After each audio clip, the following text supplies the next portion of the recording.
വിശ്വാമിത്രൻ മുമ്പിൽ നടന്നു. കയ്യിൽ വില്ലും അരയിൽ വാളും തോളിൽ ഉറപ്പിച്ച ആവനാഴിയുമായി രാമൻ അദ്ദേഹത്തെ പിന്തുടർന്നു. അതേവിധം തന്നെ വേഷവിധാനങ്ങളോടുകൂടി ലക്ഷ്മണൻ രാമന്റെ തൊട്ടു പിന്നാലെയും നടന്നു. നാട്ടിലെ പൗരന്മാർ വിടർന്ന കണ്ണുകളോടെ സുന്ദരമായ കാഴ്ച നോക്കി നിന്നു. ഋഷി യാഗാഗ്നി പോലെയും ആ രണ്ട് യുവാക്കൾ പുകയില്ലാതെ കത്തിജ്വലിക്കുന്ന രണ്ട് തീനാളങ്ങളെപ്പോലെയും തോന്നപ്പെട്ടു.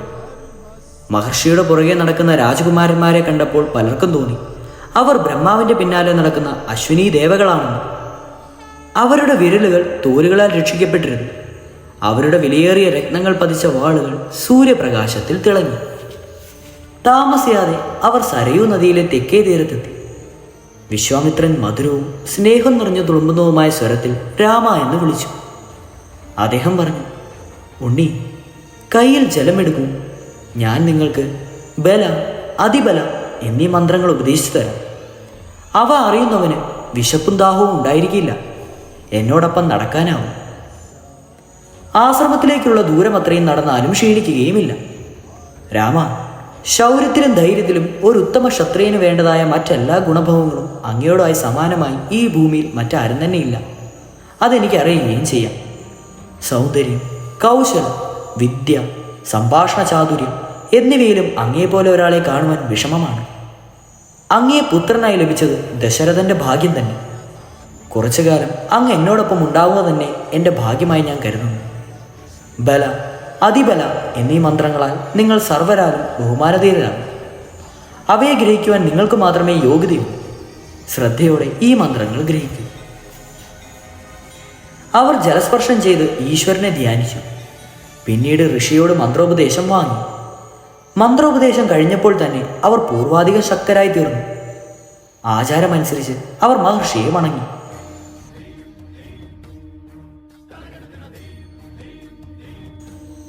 പിന്നീട് രാത്രി കഴിച്ചു കൂട്ടാനായി സരയൂ നദീതീരത്തൊരു ചെറിയ ദിക്കിൽ ഉണക്കപ്പുല്ലും ഇലകളും വിരിച്ചു. ആ രാജകുമാരന്മാർ തങ്ങൾക്കൊട്ടും തന്നെ പരിചയമില്ലാത്ത ആ മെത്തയിൽ സസുഖം രാത്രി കഴിച്ചു കൂട്ടി. പ്രകാശം പരന്നപ്പോൾ വിശ്വാമിത്രൻ എഴുന്നേറ്റ് ഉറങ്ങിക്കിടന്നിരുന്ന രാമന്റെ സമീപം ചെന്നു നിന്നു. രാമന്റെ സൗന്ദര്യം നോക്കി അല്പനേരം ആസ്വദിച്ച് നിന്ന ശേഷം ഇങ്ങനെ പറഞ്ഞു, രാമ, പ്രാതൽ സദ്യ സമാഗതമായിരിക്കുന്നു. ഉറക്കത്തിൽ നിന്നുണരൂ, സന്ധ്യാവന്ദനം ചെയ്യും. രാജകുമാരന്മാർ എഴുന്നേറ്റു. ആ നദിയിൽ തന്നെ സ്നാനം ചെയ്ത ശേഷം ജലത്തിൽ നിന്നുകൊണ്ട് തന്നെ തളിച്ചു കുളിച്ചു. സൂര്യന് അർഘ്യം നൽകിയ ശേഷം മുനിയുടെ അടുത്ത് ചെന്ന് അദ്ദേഹത്തെ നമസ്കരിച്ചു. പിന്നീട് അവർ യാത്ര തുടർന്നു. സരയു ഗംഗയോടെത്തിച്ചേരുന്ന സ്ഥലത്ത് അവർ എത്തിച്ചേർന്നു. അവിടുത്തെ കാഴ്ച അവർ അത്ഭുതത്തോടെ നോക്കി നിന്നു. അവിടെ അവർ അനവധി ആശ്രമങ്ങൾ കണ്ടു. തപസ്സിൽ മുഴുകിയായിരുന്നു അസംഖ്യം ഋഷിമാരെ അവർ കണ്ടു.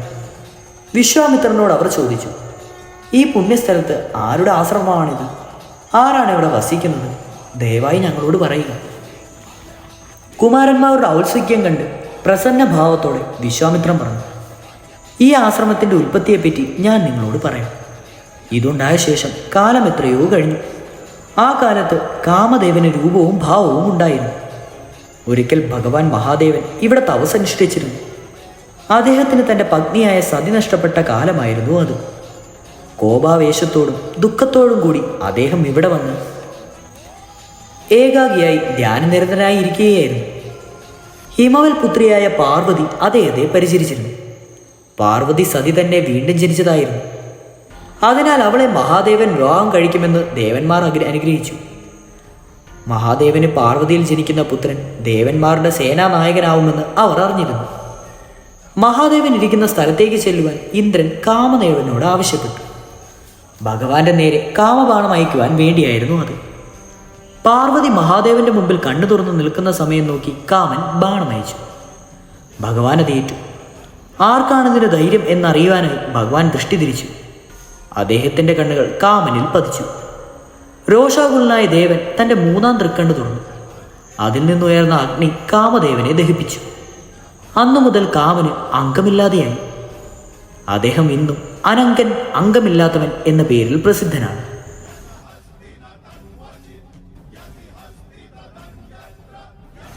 അദ്ദേഹത്തിൻ്റെ അംഗം ദഹിച്ച ഭസ്മം പറന്നു പരന്ന സ്ഥലത്തിന് അംഗരാജൻ എന്ന പേരാണ്. ഈ ആശ്രമ പ്രദേശം കാമനെ ദഹിപ്പിച്ച സ്ഥലമാണ്. ഈ ഋഷിമാർ മഹാദേവന്റെ ശിഷ്യവർഗമാണ്. ഇതിന് കാമാശ്രമം എന്നാണ് പേര്. ഇവിടുത്തെ ഋഷിമാരുടെ അടുത്തേക്ക് ഞാൻ നിങ്ങളെ കൂട്ടിക്കൊണ്ടു പോകും. നിങ്ങളെ കാണുവാൻ അവർക്ക് സന്തോഷമായിരിക്കും. അവർ നിങ്ങളെ അനുഗ്രഹിക്കും. ഈ പുണ്യനദികളുടെ സംഗമ സ്ഥലത്ത് നമുക്ക് ഇന്നത്തെ രാത്രി കഴിച്ചുകൂടാം. നാളെ ഗംഗ കടക്കുകയും ചെയ്യാം.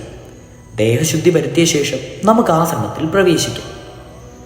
തങ്ങളുടെ ആശ്രമത്തിലേക്ക് വന്നിട്ടുള്ളത് ആരാണ് എന്ന് ത്രികാഗ്ന ജ്ഞാനികളായ ആ ഋഷിമാർക്ക് മനസ്സിലായി.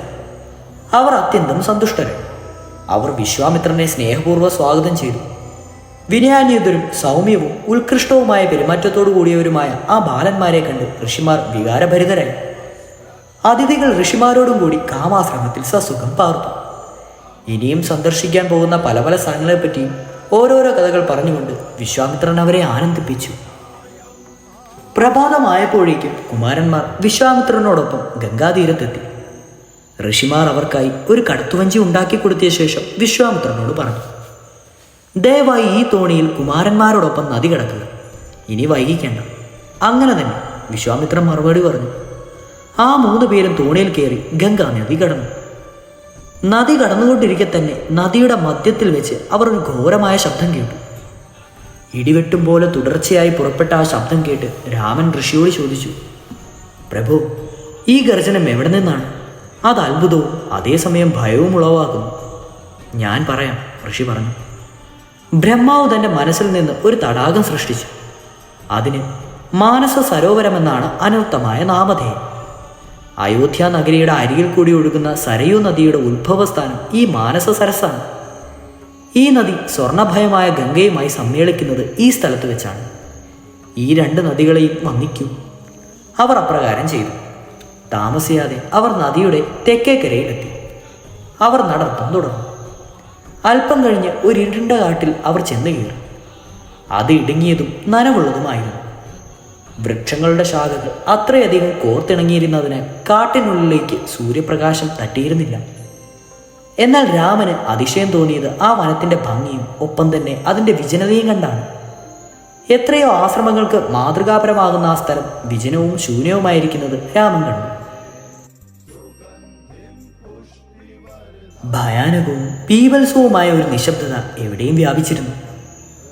ജീവജന്തുക്കളുടെ സാന്നിധ്യമുണ്ടായിരുന്നു എന്ന് മാത്രം. രാമൻ പറഞ്ഞു, പ്രഭു, എന്തൊരു അസാധാരണമായ ശബ്ദങ്ങൾ. വണ്ടുകൾ കർണകഠോരമായി പാടുന്നു. കാട്ടുജന്തുക്കൾ ഗർജിക്കുന്നു. പക്ഷികൾ പോലും പുരുഷമായി കരയുന്നു. അവയുടെ കണ്ടത്തിൽ നിന്ന് സംഗീതധ്വനി പുറപ്പെടുന്നില്ല. വൃക്ഷങ്ങൾ ഇടതിങ്ങി നിൽക്കുന്നതിനാൽ സർവത്ര ഇരുട്ടാണ്. എനിക്കൊന്നും തന്നെ കാണുവാൻ കഴിയുന്നില്ല, സൂര്യനെ പോലും. ഇതെന്തു വനമാണ്? മനുഷ്യർ ഇതിനെ ഉപേക്ഷിച്ചിരിക്കുന്നത് എന്തുകൊണ്ടാണ്? കുമാരന്മാരുടെ ജിജ്ഞാസ കണ്ട് വിശ്വാമിത്രൻ സന്തോഷിച്ചു. അദ്ദേഹം പറഞ്ഞു, ഞാൻ പറയാം. ഇത് പണ്ട് കാടായിരുന്നില്ല. മാലാതം എന്ന് കാരുക്ഷം എന്നു പേരുള്ള 2 രാജ്യങ്ങൾ ഇവിടെ ഉണ്ടായിരുന്നു. ഇത് ബലഭൂഷ്ടിയും ജനനിബിദ്ധവുമായിരുന്നു. ഇന്ദ്രൻ വൃതനെ കൊന്നപ്പോൾ ബ്രഹ്മഹത്യ പാപത്തിനിരയായി. ദേവഋഷിമാർ എല്ലാ പുണ്യനദികളിലെയും ജനം കൊണ്ടുവന്ന് അതുകൊണ്ട് ഇന്ദ്രനെ ശുദ്ധീകരിച്ചു. അദ്ദേഹം പാപവിബുദ്ധനാകുകയും ചെയ്തു. ഇന്ദ്രന്റെ ദേഹത്തിൽ നിന്നുള്ള ജലം ഒഴുകിയത് ഈ ഭൂമിയിലാണ്. ആ ജലം സ്വീകരിച്ചതിന് ഭൂമിയുടെ സന്തോഷിച്ച് സ്വർഗാധിപൻ ഇങ്ങനെ പറഞ്ഞു,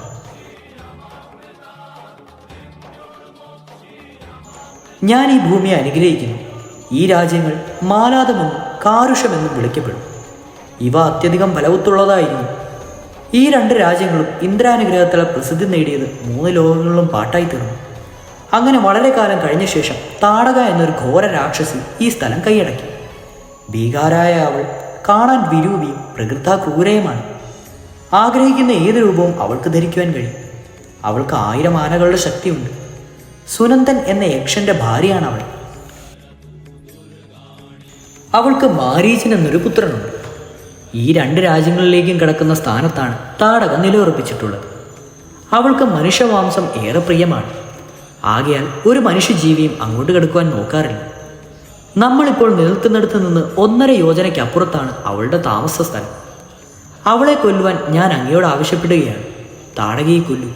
ഈ സ്ഥലം ഒരിക്കൽ കൂടി ആവാസയോഗ്യമാകും. ഈ ഭയങ്കര താമസിക്കുന്ന സ്ഥലത്തേക്ക് പ്രവേശിക്കുവാനുള്ള ധൈര്യം അങ്ങയ്ക്ക് മാത്രമേ ഉള്ളൂ. അവൾ കൊന്നു തിന്ന മനുഷ്യദേഹങ്ങൾ എണ്ണിത്തിട്ടപ്പെടുത്താനാവില്ല. ഈ വനത്തിൽ ആരെങ്കിലും താമസിച്ചതായി കേട്ടുകേൾവി പോലുമില്ല. എങ്കിലും അവൾ ഈ സ്ഥലത്ത് തന്നെ ഉണ്ടാവുമെന്ന് തീർച്ചയാണ്. വിശ്വാമിത്രന്റെ വാക്കുകൾ രാമൻ സശ്രദ്ധം കേട്ടുകൊണ്ടിരുന്നു. അതിനുശേഷം സൗമ്യവും മൃദുവുമായ സ്വരത്തിൽ അദ്ദേഹം ചോദിച്ചു, പ്രഭു, അവൾ ഒരു യക്ഷന്റെ ഭാര്യയാണെന്ന് അങ്ങ് പറയുന്നു. യക്ഷന്മാർ ദേവന്മാരെ പോലെയോ മറ്റു സ്വർഗനിവാസികളെ പോലെയോ ശക്തന്മാരല്ല എന്നാണ് എൻ്റെ അറിവ്. അപ്പോൾ ഒരു വെറു സ്ത്രീ എങ്ങനെ ഇത്ര ശക്തിയായി? അവൾക്ക് 1000 ആനകളുടെ ശക്തി ഉണ്ടാകുന്നെന്ന് പറയുന്നു. അതെങ്ങനെ സാധ്യമാകും? അർത്ഥവത്തായ ഒരു ചോദ്യമാണത്, വിശ്വാമിത്രൻ പറഞ്ഞു. ഒരു വരം വഴിയാണ് അവൾക്കത് ലഭിച്ചത്. ഒരിക്കൽ ചിത്രകേതു എന്നു പേരായി പ്രബലനായ ഒരു രക്ഷനുണ്ടായിരുന്നു. അയാൾക്ക് പുത്രന്മാരുണ്ടായില്ല. തന്മൂലം അയാൾ അത്യുഗ്രമായ തപസ് അനുഷ്ഠിച്ചു. സന്തുഷ്ടനായ ബ്രഹ്മാവ് താടക എന്നു പേരായ ഒരു പുത്രിയെ അദ്ദേഹത്തിന് നൽകി. അവൾക്ക് 1000 ആനകളുടെ ശക്തിയും നൽകപ്പെട്ടു. എന്നാൽ യക്ഷം പ്രാർത്ഥിച്ചത് അദ്ദേഹത്തിന് ലഭിച്ചില്ല, ഒരു പുത്രൻ. അത് ഈശ്വര ഇച്ഛയാണ്. തനിക്ക് ലഭിച്ചത് തൃപ്തിപ്പെട്ട യക്ഷൻ ഒരു പുത്രനെ എന്ന പോലെ അവളെ വളർത്തി. അവൾ സുന്ദരിയായ ഒരു കന്യകയായി വളർന്നു. വിവാഹപ്രായമായപ്പോൾ അവളെ ജർജരപുത്രനായ സുനന്ദു വിവാഹം ചെയ്തു കൊടുക്കുകയും ചെയ്തു. കാലക്രമേണ അവൾക്ക് മാരീചൻ എന്നൊരു പുത്രനുണ്ടായി. സുനന്ദൻ മരിച്ചു. അദ്ദേഹത്തിൻ്റെ മരണശേഷം താടകയുടെ സ്വഭാവത്തിന് ഒരു മാറ്റം വന്നു. അവൾ പുത്രനെയും കൂട്ടി അഗസ്ത്യാശ്രമത്തിലേക്ക് പോയി. അവളുടെ കാമകേളിക്കായി അദ്ദേഹത്തെ ശല്യപ്പെടുത്തുവാൻ തുടങ്ങി. അവൾ അദ്ദേഹത്തെ കാമിച്ചു. കാമഭ്രാന്ത് മൂത്ത് താടക അഗസ്ത്യനെ സമീപിച്ചു. ഒരു സ്ത്രീക്ക് വേണ്ടതായ യാതൊരു വിനയവുമില്ലാത്ത വന്നു കയറിയ താടകയെ കണ്ട് അഗ്നിയെപ്പോലെ ജ്വലിച്ചുകൊണ്ടിരുന്ന അഗസ്ത്യൻ ഏറ്റവും ക്രുദ്ധനായി. അവൾ ഒരു രാക്ഷസിയായി തീരട്ടെ എന്ന് അദ്ദേഹം ശപിച്ചു. നിന്റെ ആകർഷണീയമായ സ്ത്രീരൂപം നിനക്ക് നഷ്ടപ്പെടും. നീ വിരൂപിയും ഭയാവനവുമായി തീരും. നീ മനുഷ്യമാംസം ഭക്ഷിക്കും. സകലരും നിന്നെ വെറുക്കും. മഹർഷി അങ്ങനെ ശപിച്ചു. ശാപമേറ്റ താടക അഗസ്ത്യയോട് കോപിച്ച് ഈ സ്ഥലത്ത് വന്നിരിക്കുകയാണ്. ഇങ്ങനെ ഒരുവിള ഉണ്ടെന്നറിയാതെ അബദ്ധത്തിൽ ഇവിടെ വന്നു ചേരുന്നവരെ മുഴുവൻ അവൾ കൊന്നു തിന്നുകൊണ്ടിരിക്കുകയാണ്. രാമ, സമീപ പ്രദേശങ്ങളിലുള്ള ജീവജാലങ്ങളെ സംരക്ഷിക്കുക എന്ന നിലയ്ക്കും സന്യാസികളെ പശുക്കളെയും നിലനിർത്തുക എന്ന നിലയ്ക്കും അങ്ങയ്ക്ക് ഈ രാക്ഷസിയെ കൊല്ലുക തന്നെ വേണം. അങ്ങയ്ക്കൊഴിച്ച് മറ്റാർക്കും തന്നെ അവളെ കൊല്ലുവാനാവില്ല.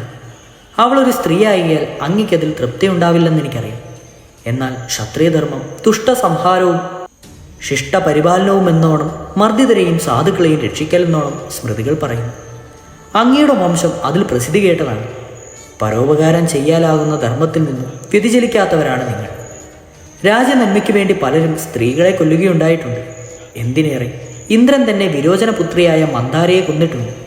കാരണം അവൾ ലോകനാശത്തെ ആഗ്രഹിക്കുന്നവളായിരുന്നു. ഭൃഗുപത്നിയും ശുക്രന്റെ അമ്മയുമായ സ്ത്രീ ഒരിക്കൽ ഇന്ദ്രന്റെ നേരെ ചന്ദ്രഹാസം എടുത്തു. ഭഗവാൻ നാരായണന് അവളെ കൊല്ലേണ്ടി വന്നു. ദ്രോഹികളായ പല സ്ത്രീകളെയും പഴയകാലത്ത് തന്നെ ഇങ്ങനെ കൊല്ലേണ്ടി വന്നിട്ടുണ്ട്. താടകയെ കൊല്ലുവാൻ മടിക്കേണ്ട. ഋഷിയുടെ മുമ്പിൽ വിനീതനായി വന്നിച്ചുകൊണ്ട് രാമൻ പറഞ്ഞു, എൻ്റെ അച്ഛൻ എന്നെ അങ്ങയോട് അയക്കുമ്പോൾ ഇങ്ങനെ പറയുകയുണ്ടായി. അദ്ദേഹത്തോട് ഒന്നിച്ചു പോകും. അദ്ദേഹത്തിൻ്റെ എല്ലാ അനുശാസനങ്ങളും എൻ്റേതുപോലെ അനുസരിക്കും.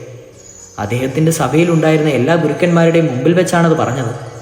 ഞാൻ അച്ഛനെ ഒരിക്കലും അനാദരിക്കില്ല. അങ്ങ് പറയുന്നത് പോലെ ഞാൻ തീർച്ചയായും ചെയ്യാം. അങ്ങ് പറയും പോലെ താടകയെ ഞാൻ കൊല്ലാം. അതൊരു കൽപ്പന പോലെ ഞാൻ അനുസരിക്കും.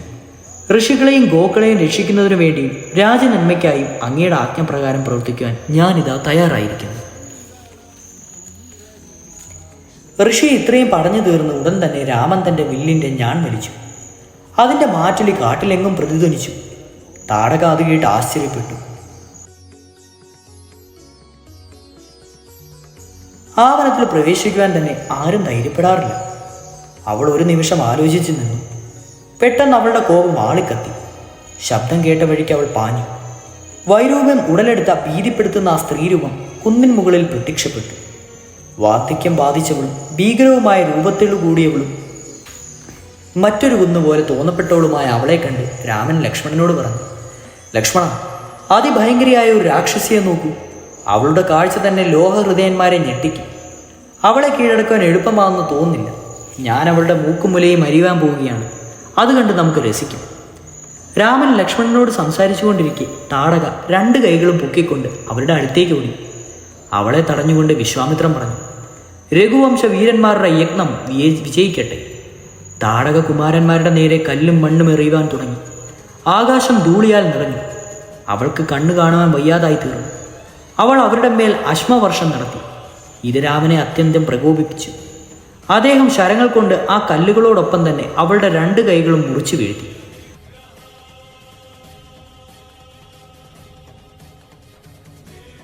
അതിനിടയിൽ വേദനയും കോപവും മൂലമുള്ള അവളുടെ ഗർജനം കേട്ട് ലക്ഷ്മണൻ അവളുടെ ചെവികളും മൂക്കുമരിഞ്ഞു. താടക പെട്ടെന്ന് അപ്രത്യക്ഷതയായി. എന്നാൽ അവരുടെ മേൽ ശിലാഖണ്ഡങ്ങൾ വന്ന് വീഴുവാനും തുടങ്ങി. 2 സഹോദരന്മാരും അവരുടെ ഞാണുകൾ വലിച്ചു. ഭീകരമായ ഞാണലു ശബ്ദം കേട്ട് തൻ്റെ മായാതന്ത്രം അവൾ മറക്കുകയും ബോധമറ്റു ഭൂമിയിൽ വീഴുകയും ചെയ്തു. വിശ്വാമിത്രൻ പറഞ്ഞു, ഈ ഭയങ്കരയായ രാക്ഷസിയെ കൊല്ലുന്നതിൽ ഒരു ദാക്ഷിണ്യവും അങ്ങ് കാണിക്കേണ്ടതില്ല. സന്ധ്യാസമയം അടുക്കുകയാണ്. സൂര്യൻ അസ്തമിക്കുന്നതോടെ രാക്ഷസന്മാരുടെ ശക്തി വർദ്ധിക്കുമെന്ന് അങ്ങേക്കറിയാമല്ലോ. അവളെ കൊല്ലുവാനുള്ള സമയമായി എന്ന് രാമന് തോന്നി. തൻ്റെ നേരെ വന്നു വീഴുന്ന ശിലാഖണ്ഡങ്ങളെ വകവയ്ക്കാതെ രാമൻ ഒരു ശരമെടുത്ത് ചെവിയോളം വലിച്ച് അവളുടെ നേരെ വിട്ടു. ആ ശരം താടകയുടെ മാർവിടത്തിൽ തറച്ചു. അവൾ കുന്നിന്മേൽ മരിച്ചു വീഴുകയും ചെയ്തു. സ്വർഗവാസികൾ സന്തോഷിച്ചു. അസാധ്യമെന്ന് കരുതപ്പെട്ട ആ കൃത്യം രാമൻ നിറവേറ്റി. ഇന്ദ്രൻ അനുചരന്മാരോടും കൂടി വിശ്വാമിത്രന്റെ സമീപം വന്ന് പറഞ്ഞു, പാപിയായ ഈ സ്ത്രീ ലോകത്തിൽ നിന്ന് നീക്കം ചെയ്യുവാൻ വേണ്ടി മഹാനായ ദശരഥന്റെ പുത്രനെ കൊണ്ടുവന്നതിന് ഞങ്ങൾ അങ്ങയോട് ഏറ്റവും കൃതജ്ഞരാണ്. ഇനിയും പല കർമ്മങ്ങളും ഇദ്ദേഹത്തിന് നിറവേറ്റുവാനുണ്ടെന്ന് അങ്ങേക്കറിയാമല്ലോ. അങ്ങയുടെ അനുഗ്രഹം പൂർണ്ണമായും അദ്ദേഹത്തിനുണ്ടാവട്ടെ. ഇത്രയും പറഞ്ഞ് അവർ മടങ്ങിപ്പോയി. നേരം സന്ധ്യയാകാറായി. നമസ്കരിച്ചു കിടക്കുന്ന രാമനെ വിശ്വാമിത്രൻ പിടിച്ചെഴുന്നേൽപ്പിച്ചു. അദ്ദേഹം പറഞ്ഞു, രാമ, ഇന്ന് രാത്രി നമുക്കിവിടെ കഴിച്ചുകൂട്ടാം. നാളെ നമ്മുടെ യാത്രയുടെ അവസാന ഭാഗമായി. നാം താമസിയാതെ തന്നെ എൻ്റെ ആശ്രമത്തിൽ എത്തിച്ചേരും. രാക്ഷസിയായ താടകയെ കൊന്നതോടെ ആ കാടിൻ്റെ രൂപവും ഭാവവും മാറിയതുപോലെയായി. അതൊരു അത്ഭുതവാഹമായ കാഴ്ചയായിരുന്നു. അതിരാവിലെ ഉണർന്നപ്പോൾ വിശ്വാമിത്രനും രാജകുമാരന്മാരും അത്ഭുതവാഹമായ ഒരു കാഴ്ചയാണ് കണ്ടത്. എവിടെയും പുഷ്പങ്ങൾ വിടരുന്നുണ്ടായിരുന്നു. ചെമ്പകം, അശോകം, പുന്നാകം, മല്ലിക എന്നിവ. മാവ്, പ്ലാവ്, പന എന്നീ വൃക്ഷങ്ങൾ കായകൾ നിറഞ്ഞു കാണപ്പെട്ടു. സ്വച്ഛജലം നിറഞ്ഞ പൊയ്കകൾ അവിടെ എങ്ങും ഉണ്ടായിരുന്നു. ആവനം കുബേരന്റെ ഉദ്യാനമായ ചൈത്രതം പോലെ തോന്നപ്പെട്ടു. വിശ്വാമിത്രന്റെ സ്നേഹസമൃദ്ധമായ നോട്ടം രാമനിൽ പതിഞ്ഞു. അദ്ദേഹം പറഞ്ഞു, ഞാൻ അങ്ങയിൽ അത്യന്തം സന്തുഷ്ടനായിരിക്കുന്നു. അങ്ങയുടെ വീര്യം ലോകപ്രശസ്തമായി തീരട്ടെ. എൻ്റെ അനുഗ്രഹം സ്വീകരിച്ചാൽ അങ്ങയോടുള്ള അപാരമായ സന്തുഷ്ടിയുടെ അടയാളമെന്നോണം ഞാൻ അങ്ങയ്ക്ക് ഒരു അപൂർവ സമ്മാനം നൽകുവാൻ പോവുകയാണ്. രാമനും ലക്ഷ്മണനും വിശ്വാമിത്രന്റെ വാക്ക് കേട്ട് അമ്പരന്നു. അവർ പറഞ്ഞു, അങ്ങ് ഞങ്ങളെ അനുഗ്രഹിച്ചു. ഞങ്ങളിൽ സന്തുഷ്ടനായിരിക്കുന്നു എന്ന് മാത്രം പറഞ്ഞു. പ്രഭു, അതിലും വലിയ സമ്മാനം എന്തെങ്കിലും ഉണ്ടോ? വിശ്വാമിത്രൻ പുഞ്ചിരിച്ചുകൊണ്ട് പറഞ്ഞു, നിങ്ങൾക്ക് ചിന്തിക്കുവാൻ കഴിവുള്ള എല്ലാ ദിവ്യാസ്ത്രങ്ങളും എൻ്റെ പക്കലുണ്ട്. അവയെ ഞാൻ നിങ്ങൾക്ക് തരുന്നുണ്ട്. ഈ അസ്ത്രങ്ങളുടെ സഹായത്താൽ ഭാവിയിൽ നേരിടേണ്ടി വരുന്ന ശത്രുക്കളെ മുഴുവൻ തോൽപ്പിക്കുവാൻ നിങ്ങൾക്ക് കഴിയും. അവ മുഴുവൻ ഇതാ ഞാൻ നിങ്ങൾക്ക് തരുന്നു. അവയുടെ അഭിമന്ത്രണം എന്നിൽ നിന്ന് ശ്രദ്ധാപൂർവം അധ്യയനം ചെയ്യും. നിങ്ങൾക്കവയെ വളരെ വേഗം ഹൃദ്യസ്ഥമാക്കുവാൻ കഴിയും. രാമൻ കാൽ കഴുകിയ ശേഷം കിഴക്കോട്ട് അഭിമുഖമായിരുന്നു. അതികഠിനമായി തപസ് ചെയ്ത് മഹാദേവനിൽ നിന്ന് നേടിയ അസ്ത്രങ്ങളെല്ലാം ഋഷി രാമന് ഉപദേശിച്ചു.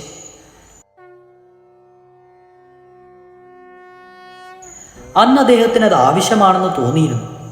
ആ കാലമെല്ലാം പോയി. ഇനി അവയുടെ ആവശ്യമില്ലാതെ അസ്ത്രങ്ങളൊന്നും ആവാഹിക്കേണ്ടതും തൊടുക്കേണ്ടതും പിൻവലിക്കേണ്ടതും എങ്ങനെയെന്നും അതിനെപ്പറ്റിയുള്ള എല്ലാ കാര്യങ്ങളും വിശ്വാമിത്രൻ രാമന് പറഞ്ഞു കൊടുത്തു. അതതിൻ്റെ ദേവന്മാർ വന്ന് രാമൻ്റെ മുമ്പിൽ കൈവയ്ക്കുന്നു. അവർ പറഞ്ഞു, അല്ലയോ ശ്രീരാമ, ഞങ്ങളിപ്പോൾ അങ്ങയുടെ അടിമകളാണ്. അങ്ങയുടെ അനുശാസനം ഞങ്ങൾ അനുസരിച്ചു കൊള്ളാം. രാമൻ അവരോട് പറഞ്ഞു, എൻ്റെ മനസ്സിൽ എപ്പോഴും ഉണ്ടാവുക. ഞാൻ ആവശ്യമായി വിളിക്കുമ്പോൾ അടുത്തു വരിക. ദിവ്യാസ്ത്രങ്ങൾ ലക്ഷ്മണനെ പഠിപ്പിക്കുവാൻ വിശ്വാമിത്രൻ രാമനോട് ആവശ്യപ്പെട്ടു. അദ്ദേഹം അപ്രകാരം ചെയ്യുകയും ചെയ്തു. അവർ 3 പേരും കൂടി വിശ്വാമിത്രന്റെ ആശ്രമത്തിലേക്ക് പുറപ്പെടുകയും ചെയ്തു. അസ്ത്രങ്ങളുടെ അധിഷ്ഠാന ദേവതകളെ കണ്ടതുമൂലം മാനസികവും ശാരീരികവുമായി ഏറ്റവും ഉത്സുകരായിരുന്നു രാജകുമാരന്മാർ. അസ്ത്രങ്ങളെപ്പറ്റി ചിന്തിച്ച് പഠിക്കുന്നതിന് വേണ്ട സമയം ഋഷി അവർക്ക് അനുവദിക്കുകയും ചെയ്തു. അവർ നടന്നുകൊണ്ടിരിക്കെ രാമൻ വിശ്വാമിത്രനോട് ചോദിച്ചു, അവിടെ അതാ ഒരു വലിയ പർവ്വതം. അതിൻ്റെ അടിവാരത്തിൽ ഒരു കൂടിൻ്റെ മട്ടിൽ ഒരു തോട്ടവും കാണുന്നുണ്ട്. കാർമേഘങ്ങൾ പോലെ ഇത്ര ദൂരത്തിൽ നിന്ന് പോലും ആ മാൻകൂട്ടത്തെ എനിക്ക് കാണുവാൻ കഴിയുന്നുണ്ട്. ആ തോട്ടത്തിലിരുന്ന പക്ഷികൾ മധുരമായി സംഗീതധ്വനി പുറപ്പെടുവിക്കുന്നുണ്ട്. വൃക്ഷങ്ങളാൽ പച്ച നിറമറിഞ്ഞ ഈ ഉപവനം എൻ്റെ മനസ്സിനെ എന്തെന്നില്ലാതെ ആനന്ദിപ്പിക്കുന്നു. ഈ സ്ഥലം ഏതാണ്? ജനവാസമില്ലാത്തതും ഭീകരവുമായ ഒരു വനത്തിൽ നിന്ന് നാം ഇപ്പോൾ പുറത്തു വന്നതേയുള്ളൂ. ഈ സുഖപ്രദമായ വനം കണ്ട് ഞാൻ ആവേശഭരിതനാകുന്നു. വന്ദ്യനായ അവിടുത്തെ ആശ്രമത്തിലേക്ക് ഇനി എത്ര ദൂരമുണ്ട്? അങ്ങയെ ഉപദ്രവിക്കുന്ന ആ ദുഷ്ടന്മാരെ കാണുവാൻ എനിക്ക് ധൃതിയായിരിക്കുന്നു. ഒരു ദയാദാക്ഷിണ്യവുമില്ലാതെ ആശ്രമവാസികളെ കൊല്ലുന്ന ആ ക്രൂര രാക്ഷസന്മാരെ ഞാൻ എപ്പോഴാണ് കണ്ടുമുട്ടുക? എനിക്കെപ്പോഴാണ് അവരെ കൊല്ലുവാൻ കഴിയുക? രാമന്റെ ചോദ്യങ്ങൾക്ക് വിശ്വാമിത്രൻ സസന്തോഷം മറുപടി പറഞ്ഞു. ഈ ഉപവനത്തിന് ദീർഘമായൊരു ചരിത്രം തന്നെയുണ്ട്. ഞാനത് അങ്ങയോട് പറയാം. യുഗങ്ങൾക്കപ്പുറം സർവാന്തരരാമിയും സൃഷ്ടിസ്ഥിര സംഹർത്താവുമായ സാക്ഷാൽ ശ്രീനാരായണൻ ഇവിടെ തപസ് ചെയ്യുകയുണ്ടായി. പിന്നെ വാമനൻ താമസിച്ച സ്ഥലമാണിത്. അതിനാൽ ഇതിനെ സിദ്ധാശ്രമം എന്ന് പറയുന്നു. വിരോചനന്റെ പുത്രനായിരുന്നു ബലി. അദ്ദേഹം ശത്രുക്കളായ എല്ലാ ധനവാന്മാരെയും അതേപോലെ മരുത്തുക്കളെയും ഇന്ദ്രനെ പോലെയും പരാജയപ്പെടുത്തി. അദ്ദേഹം തൻ്റെ ഔദാര്യത്തിനും വീരശൂര്യ കാര്യങ്ങൾക്കും ലോകപ്രസിദ്ധനായി തീർന്നു. അദ്ദേഹം ഒരിക്കലൊരു യജ്ഞം ചെയ്തു. ത്രൈലോക്യാധിപത്യം സ്ഥാപിക്കുവാനുള്ള ഒരു യജ്ഞമായിരുന്നു അത്. ദേവന്മാർ അഗ്നിയോടുകൂടി ശ്രീനാരായണനെ സമീപിച്ച് ഈ ആശ്രമത്തിലായിരുന്നു. അവർ ഇങ്ങനെ പറയുകയുണ്ടായി: പ്രഭു, വിരോചനപുത്രനായ ബലി ഒരു യജ്ഞം ചെയ്യുകയാണ്. സ്വർഗവാസികളുടെ നന്മയ്ക്കായി അങ്ങ് എങ്ങനെയെങ്കിലും ആ യാഗം മുടക്കണം. ബലി തൻ്റെ ധാതൃത്വത്തിൽ നിന്നും പേർ പുകഴ്ന്നവനാണ്. എന്ത് ചോദിച്ചാലും ഇല്ല എന്ന് അദ്ദേഹം ഒരിക്കലും പറയുകയില്ല. അദ്ദേഹത്തിന് ഈ സ്വഭാവം മുതലെടുത്ത് ഞങ്ങൾക്ക് നഷ്ടപ്പെട്ട രാജ്യം വീണ്ടെടുത്തു തരണം. ഇതിനിടയിൽ മഹാനായ കശ്യപ പ്രജാപതി ഒരു പുത്രനുണ്ടാവുമെന്ന് ആഗ്രഹിച്ചുകൊണ്ട് തപസ് ചെയ്യുന്നുണ്ടായിരുന്നു. അദ്ദേഹത്തിൻ്റെ പത്നിയായ അതിഥിയും അപ്രകാരം തന്നെ ചെയ്തു. ഭഗവാൻ നാരായണൻ അവരുടെ മുമ്പിൽ പ്രത്യക്ഷപ്പെട്ട് ആഗ്രഹം എന്താണെന്ന് ചോദിച്ചു. കശ്യപൻ പറഞ്ഞു: അങ്ങ് എനിക്ക് പുത്രനായി പിറക്കണമെന്ന് ഞാൻ ആഗ്രഹിക്കുന്നു. ഇതൊരു ധിക്കാരമായി തോന്നരുതേ. അങ്ങ് അതിഥിയുടെ പുത്രനായി ജനിച്ച് ദേവന്മാരുടെ ദുഃഖത്തിന് അറുതി വരുത്തുകയും അങ്ങനെ അവളുടെ കണ്ണുനീർ വാക്കുകൾ ഇല്ലാതാക്കുകയും വേണം. അങ്ങ് ഈ ആശ്രമത്തിൽ ജനിച്ച് ഞങ്ങളുടെ ആഗ്രഹം സിദ്ധമാക്കുന്നതിനാൽ ഇതിന് സിദ്ധാശ്രമം എന്ന പേർ സിദ്ധിക്കും. അങ്ങനെയാവട്ടെ, നാരായണൻ മന്ദസ്മിതപൂർവ്വം പറഞ്ഞു. അദ്ദേഹം മനുഷ്യരൂപം പൂണ്ട് വാമനൻ എന്ന പേരിൽ അതിഥിയുടെ പുത്രനായി ജനിച്ചു. ഉപേന്ദ്രൻ എന്ന അമരതാമവും അദ്ദേഹത്തിനുണ്ടായിരുന്നു. അദ്ദേഹം ബലിയുടെ യജ്ഞശാലയത്തിലെത്തി. സ്വർണഭമാകും വണ്ണം പ്രശോഭിച്ചുകൊണ്ടിരുന്ന ആ ബ്രാഹ്മണകുമാരനെ കണ്ട് ബലി ആദരപൂർവ്വം എഴുന്നേറ്റ് നിന്നു. അദ്ദേഹം ചോദിച്ചു: ഹേ ബ്രാഹ്മണകുമാര, അങ്ങക്ക് എന്താണ് വേണ്ടത്? അതിസുന്ദരനും അസാധാരണവുമായ ശോഭയോടും കൂടി വന്നവനുമായ അങ്ങ് ഈ ഭൂമിയിൽ പിറന്നവനല്ലെന്നും സ്വർഗസ്ഥനാണെന്നും എനിക്ക് തോന്നുന്നുണ്ടല്ലോ. ഒരു മനുഷ്യജീവിക്ക് ഇത്ര തേജസ് ഉണ്ടാകുവാൻ വയ്യ. എന്തു വേണമെങ്കിലും ചോദിച്ചോളൂ, ഞാൻ അതങ്ങേക്ക് നൽകാം. അങ്ങയെ സന്തോഷിപ്പിക്കണമെന്ന് എനിക്ക് അതിയായ മോഹമുണ്ട്.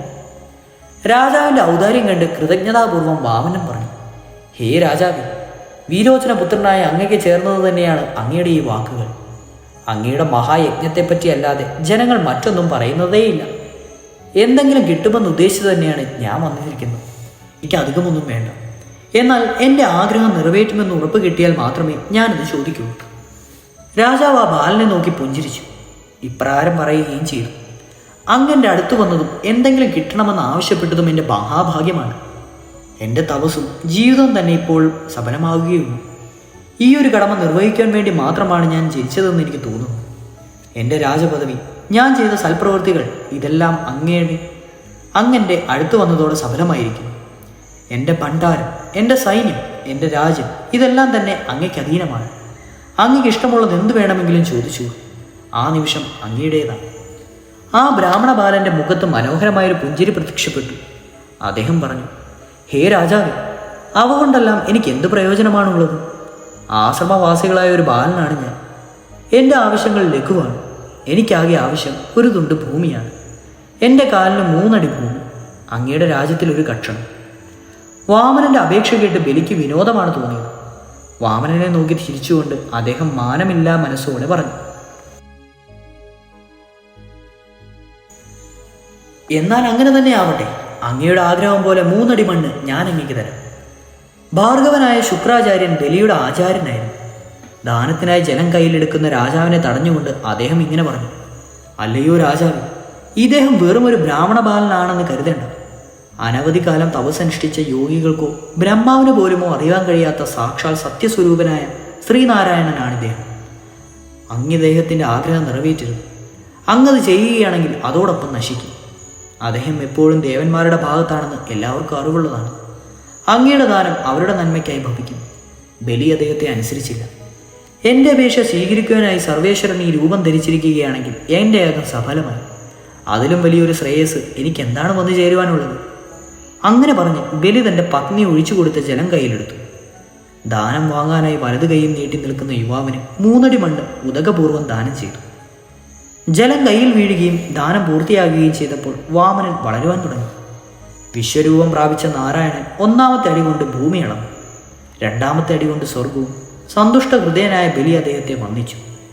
അദ്ദേഹം ഇങ്ങനെ ആത്മത്യാഗം ചെയ്തു. ഭഗവാൻ നാരായണൻ തന്നെ ഒരു അപേക്ഷയുമായി എൻ്റെ അടുത്ത് വന്നു. അതനുവദിക്കാൻ എനിക്ക് കഴിയുകയും ചെയ്തു. എന്നേക്കാൾ ഭാഗ്യവാനായി ആരെങ്കിലും ഉണ്ടാകും? ഇരുകൈകളും കൂപ്പി കണ്ണുകളിൽ നിന്ന് കണ്ണുനീർ ധാരധാരയായി ഒഴുകിക്കൊണ്ട് അദ്ദേഹം അവിടെ നിന്നു.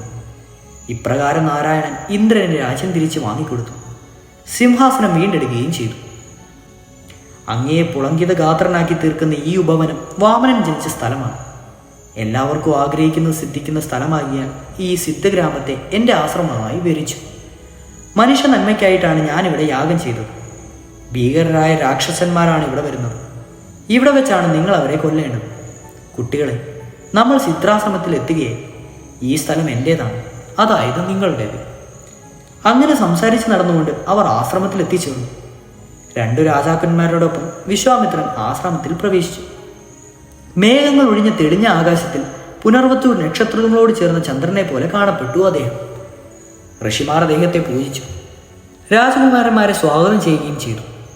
അല്പനേരം വിശ്രമിച്ച ശേഷം അവർ വിശ്വാമിത്രന്റെ അരികിൽ ചെന്നു നിന്നു.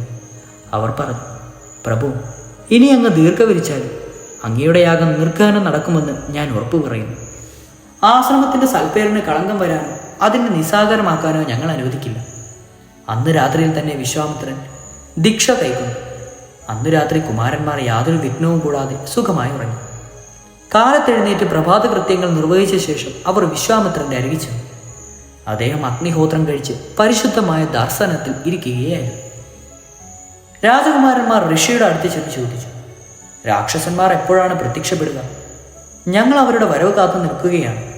രാക്ഷസന്മാരോട് ഏറ്റുമുട്ടുവാനുള്ള അവരുടെ ഉത്സാഹം കണ്ട് ആശ്രമത്തിലെ ഋഷിമാർക്ക് എന്തെന്നില്ലാത്ത സന്തോഷമുണ്ടായി.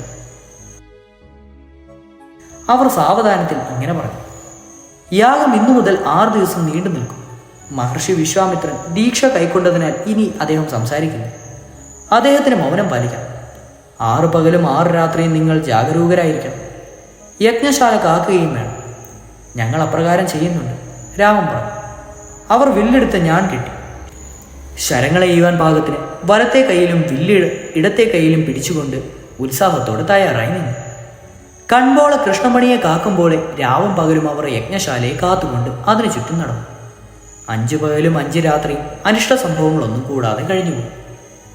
രാമൻ പറഞ്ഞു, ലക്ഷ്മണ, വളരെ ശ്രദ്ധിച്ചോളൂ. ഇന്ന് അവസാനത്തെ ദിവസമാണ്. ആ ദുഷ്ടന്മാരുടെ വരവിന് നാം തയ്യാറായിരിക്കണം.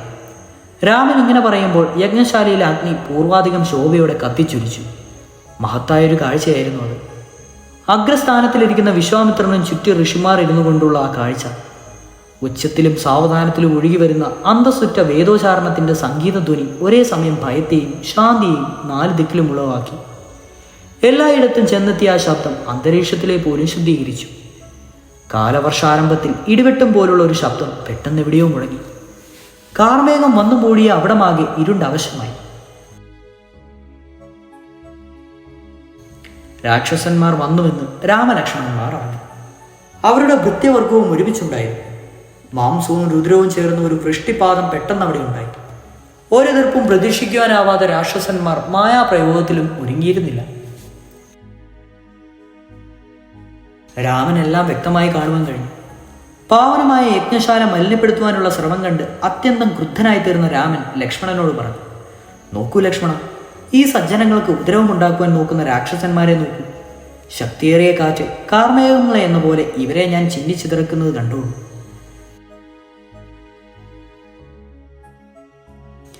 രാമൻ മാനവാസ്ത്രം കയ്യിലെടുത്ത് മാരീചന്റെ മാറി നേർക്ക് തൊടുത്തുവിട്ടു. ഒരിക്കലും ആരിൽ നിന്നും എതിർപ്പ് നേരിട്ടില്ലാത്ത മാരീചന് അവിചാരിതമായി ഇടിവേറ്റതുപോലെയായി തോന്നി. അയാൾക്ക് എന്തെങ്കിലും ചിന്തിക്കുവാൻ കഴിയും മുമ്പ് തന്നെ അസ്ത്രം അയാളെയും വഹിച്ച് 100 യോജന ദൂരത്തെത്തി കഴിയുകയും സമൃദ്ധിയിലേക്ക് എറിയുകയും ചെയ്തു. എന്നാൽ അസ്ത്രം അയാളെ കൊന്നില്ല. രാമൻ പറഞ്ഞു, ലക്ഷ്മണ, മാനവസ്ത്രത്തെ നോക്കൂ, അതിൻ്റെ ശക്തി നീ കണ്ടുപോകും. ഈ പാപി അത് 100 യോജന അകലത്തേക്ക് എറിഞ്ഞു കഴിഞ്ഞു. എന്നാൽ അതയാളെ കൊന്നില്ല. ഇത് അനുകമ്പയോടുള്ള അസ്ത്രം തന്നെയാണ്. ശ്രേഷ്ഠനായ വിശ്വാമിത്രൻ പറഞ്ഞതെല്ലാം ശരിയാണ്. എന്നാൽ ഞാൻ ഇവർക്ക് സൗജന്യം നൽകുവാൻ ഉദ്ദേശിക്കുന്നില്ല. ഞാനിവരെ മുഴുവൻ കൊല്ലും. രാമൻ ആഗ്നേയാസ്ത്രമെടുത്തു. സുബാഹുവിൻ്റെ മാർവിട ലക്ഷ്യമാക്കി അത് തൊടുക്കുകയും ചെയ്തു. സുബാഹു ചത്തു നിലത്ത് വീണു. രാമൻ വായവാസ്ത്രത്താൽ ബാക്കി രാക്ഷസന്മാരുടെയും കഥ കഴിച്ചു. രാമലക്ഷ്മണന്മാരുടെ രക്ഷയിൽ യജ്ഞം വിധിയാമണ്ണം നടത്തപ്പെട്ടു. സിദ്ധാശ്രമത്തിലേക്കുള്ള ഋഷിമാരുടെ ഹൃദയങ്ങളിൽ ആഹ്ലാദമലനിന്നു. അന്ന് യാഗത്തിൻ്റെ അവസാന യാത്രയായിരുന്നു. പിറ്റേന്ന് പ്രഭാതത്തിൽ എല്ലാ ചടങ്ങുകളോടും കൂടി യാഗം പൂർത്തിയായ ശേഷം വിശ്വാമിത്രൻ കുമാരന്മാരെ അരികിൽ വിളിച്ച് ഇങ്ങനെ പറഞ്ഞു: രാമ, അങ്ങ് തീർച്ചയായും ഒരു മഹായോദ്ധാവാണ്. അങ്ങയുടെ കീർത്തി 4 ദിക്കിലും പരക്കും. അങ്ങയുടെ സഹായത്താൽ എനിക്കെൻ്റെ യാഗം പൂർത്തീകരിക്കുവാൻ കഴിഞ്ഞിരിക്കുന്നു. സിദ്ധാശ്രമം ഇന്ന് സിദ്ധാശ്രമം തന്നെ ആയിത്തീർന്നു. തങ്ങൾക്കേറ്റ കാര്യം നിറവേറ്റുവാൻ കഴിഞ്ഞതിൽ രാമലക്ഷ്മണന്മാർ സന്തുഷ്ടരായി. അവർ അന്നത്തെ രാത്രി ആഹ്ലാദപൂർവ്വം കഴിച്ചുകൂട്ടി. രാത്രി കഴിഞ്ഞ് പ്രഭാതമായപ്പോൾ അവർ ഉറക്കമുണർന്നു. അവർ വിശ്വാമിത്രന്റെ അരികിലേക്ക് ചെന്നു. വിശ്വാമിത്രൻ ഋഷിമാരാൽ ചുറ്റപ്പെട്ടിരുന്നു. എല്ലാവരും തേജസ്വികളായി കാണപ്പെട്ടു. ആ യുവാക്കളെ കണ്ട ഋഷിമാർ ജയ വിജയി ഭവ എന്ന് പറഞ്ഞു. അങ്ങനെ അനുഗ്രഹവും നൽകി. വിശ്വാമിത്രൻ പുഞ്ചിരി തൂകിക്കൊണ്ടേയിരുന്നു. രാമൻ ആദരപൂർവ്വം അദ്ദേഹത്തോട് ഇങ്ങനെ പറഞ്ഞു: അങ്ങയുടെ അടുത്ത കൽപ്പനയ്ക്കായി കാത്തിരിക്കുകയാണ് ഞങ്ങൾ. പ്രഭു, അനന്തര കൃത്യമാണെന്ന് ദയവായി ഞങ്ങളോട് പറയൂ. വിശ്വാമിത്രൻ പറഞ്ഞു: മിഥിലയിൽ ജനക മഹാരാജാവ് ഒരു യാഗം നടത്തുന്നുണ്ട്. അദ്ദേഹം ധർമ്മിഷ്ഠനായ ഒരു രാജമഹർഷിയാണ്. ഞങ്ങളെല്ലാവരും മിഥിലയിലേക്ക് പോവുകയാണ്. നിങ്ങളും ഞങ്ങളോടൊപ്പം വരണമെന്നാണ് എൻ്റെ ആഗ്രഹം. നിങ്ങൾക്ക് ഇഷ്ടപ്പെടാവുന്ന ചില കാഴ്ചകൾ അവിടെ ഉണ്ടാവും. മഹാദേവന്റെ സുപ്രസിദ്ധമായ വില്ല് അവിടെയുണ്ട്. നിങ്ങൾക്കത് നോക്കിക്കാണുവാൻ രസമായിരിക്കും. ആ വില്ല് ഏറ്റവും ഉറപ്പുള്ളതാണ്. അതിന് സൂര്യനെ പോലെ പ്രകാശമുണ്ടെന്നാണ് പറയപ്പെടുന്നത്. ഒരു യാഗം നടക്കുന്ന സമയത്ത് ജനകന്റെ പൂർവികന്മാർക്ക് ലഭിച്ചതാണത്. അത് കുലച്ച് ഞാൻ കെട്ടുന്നവൻ ഒരു ദേവനോ അസുരനോ ഗന്ധർവനോ മനുഷ്യനോ സാധിച്ചിട്ടില്ലെന്നാണ് പരക്കെയുള്ള അറിവ്. വളരെയേറെ രാജാക്കന്മാരും രാജകുമാരന്മാരും അതിനുമായി ശ്രമിച്ച് തോറ്റിട്ടുണ്ട്. രാമ, ഈ വില്ല് നിങ്ങൾ കാണുന്നു. ആശ്ചര്യകരമായൊരു വില്ലാണത്. രാജാവിൻ്റെ കൊട്ടാരത്തിലാണ് അത് സ്ഥാപിച്ചിട്ടുള്ളത്. ദിവസവും പുഷ്പസൂന്തികളാൽ അത് പൂജിക്കപ്പെടുന്നുണ്ട്. നമുക്ക് വേഗം തന്നെ മിഥിലയിലേക്ക് പുറപ്പെടാം. വിശ്വാമിത്രൻ ആ വനത്തെയും ആശ്രമത്തെയും കാക്കുന്ന വനദേവതന്മാരെ വിളിച്ച് ഇങ്ങനെ പ്രാർത്ഥിച്ചു: ഞാൻ ചെയ്യാൻ ആരംഭിച്ചത് ഇതാ മുഴുമിപ്പിച്ചിരിക്കുന്നു. സിദ്ധാശ്രമം അതിൻ്റെ പേര് നിലനിർത്തിയിരിക്കുന്നു. മിഥില സന്ദർശിച്ച ശേഷം ഗംഗയുടെ ഉത്ഭവസ്ഥാനമായ ഹിമാലയത്തിലേക്ക് ഞാൻ യാത്ര തുടരുന്നതാണ്. ഞാൻ നിങ്ങൾക്ക് നന്മ നേരുന്നു. ഈ സ്ഥലം എന്നെയും ഒരു പുണ്യസങ്കേതമായി സ്ഥിതി ചെയ്യും.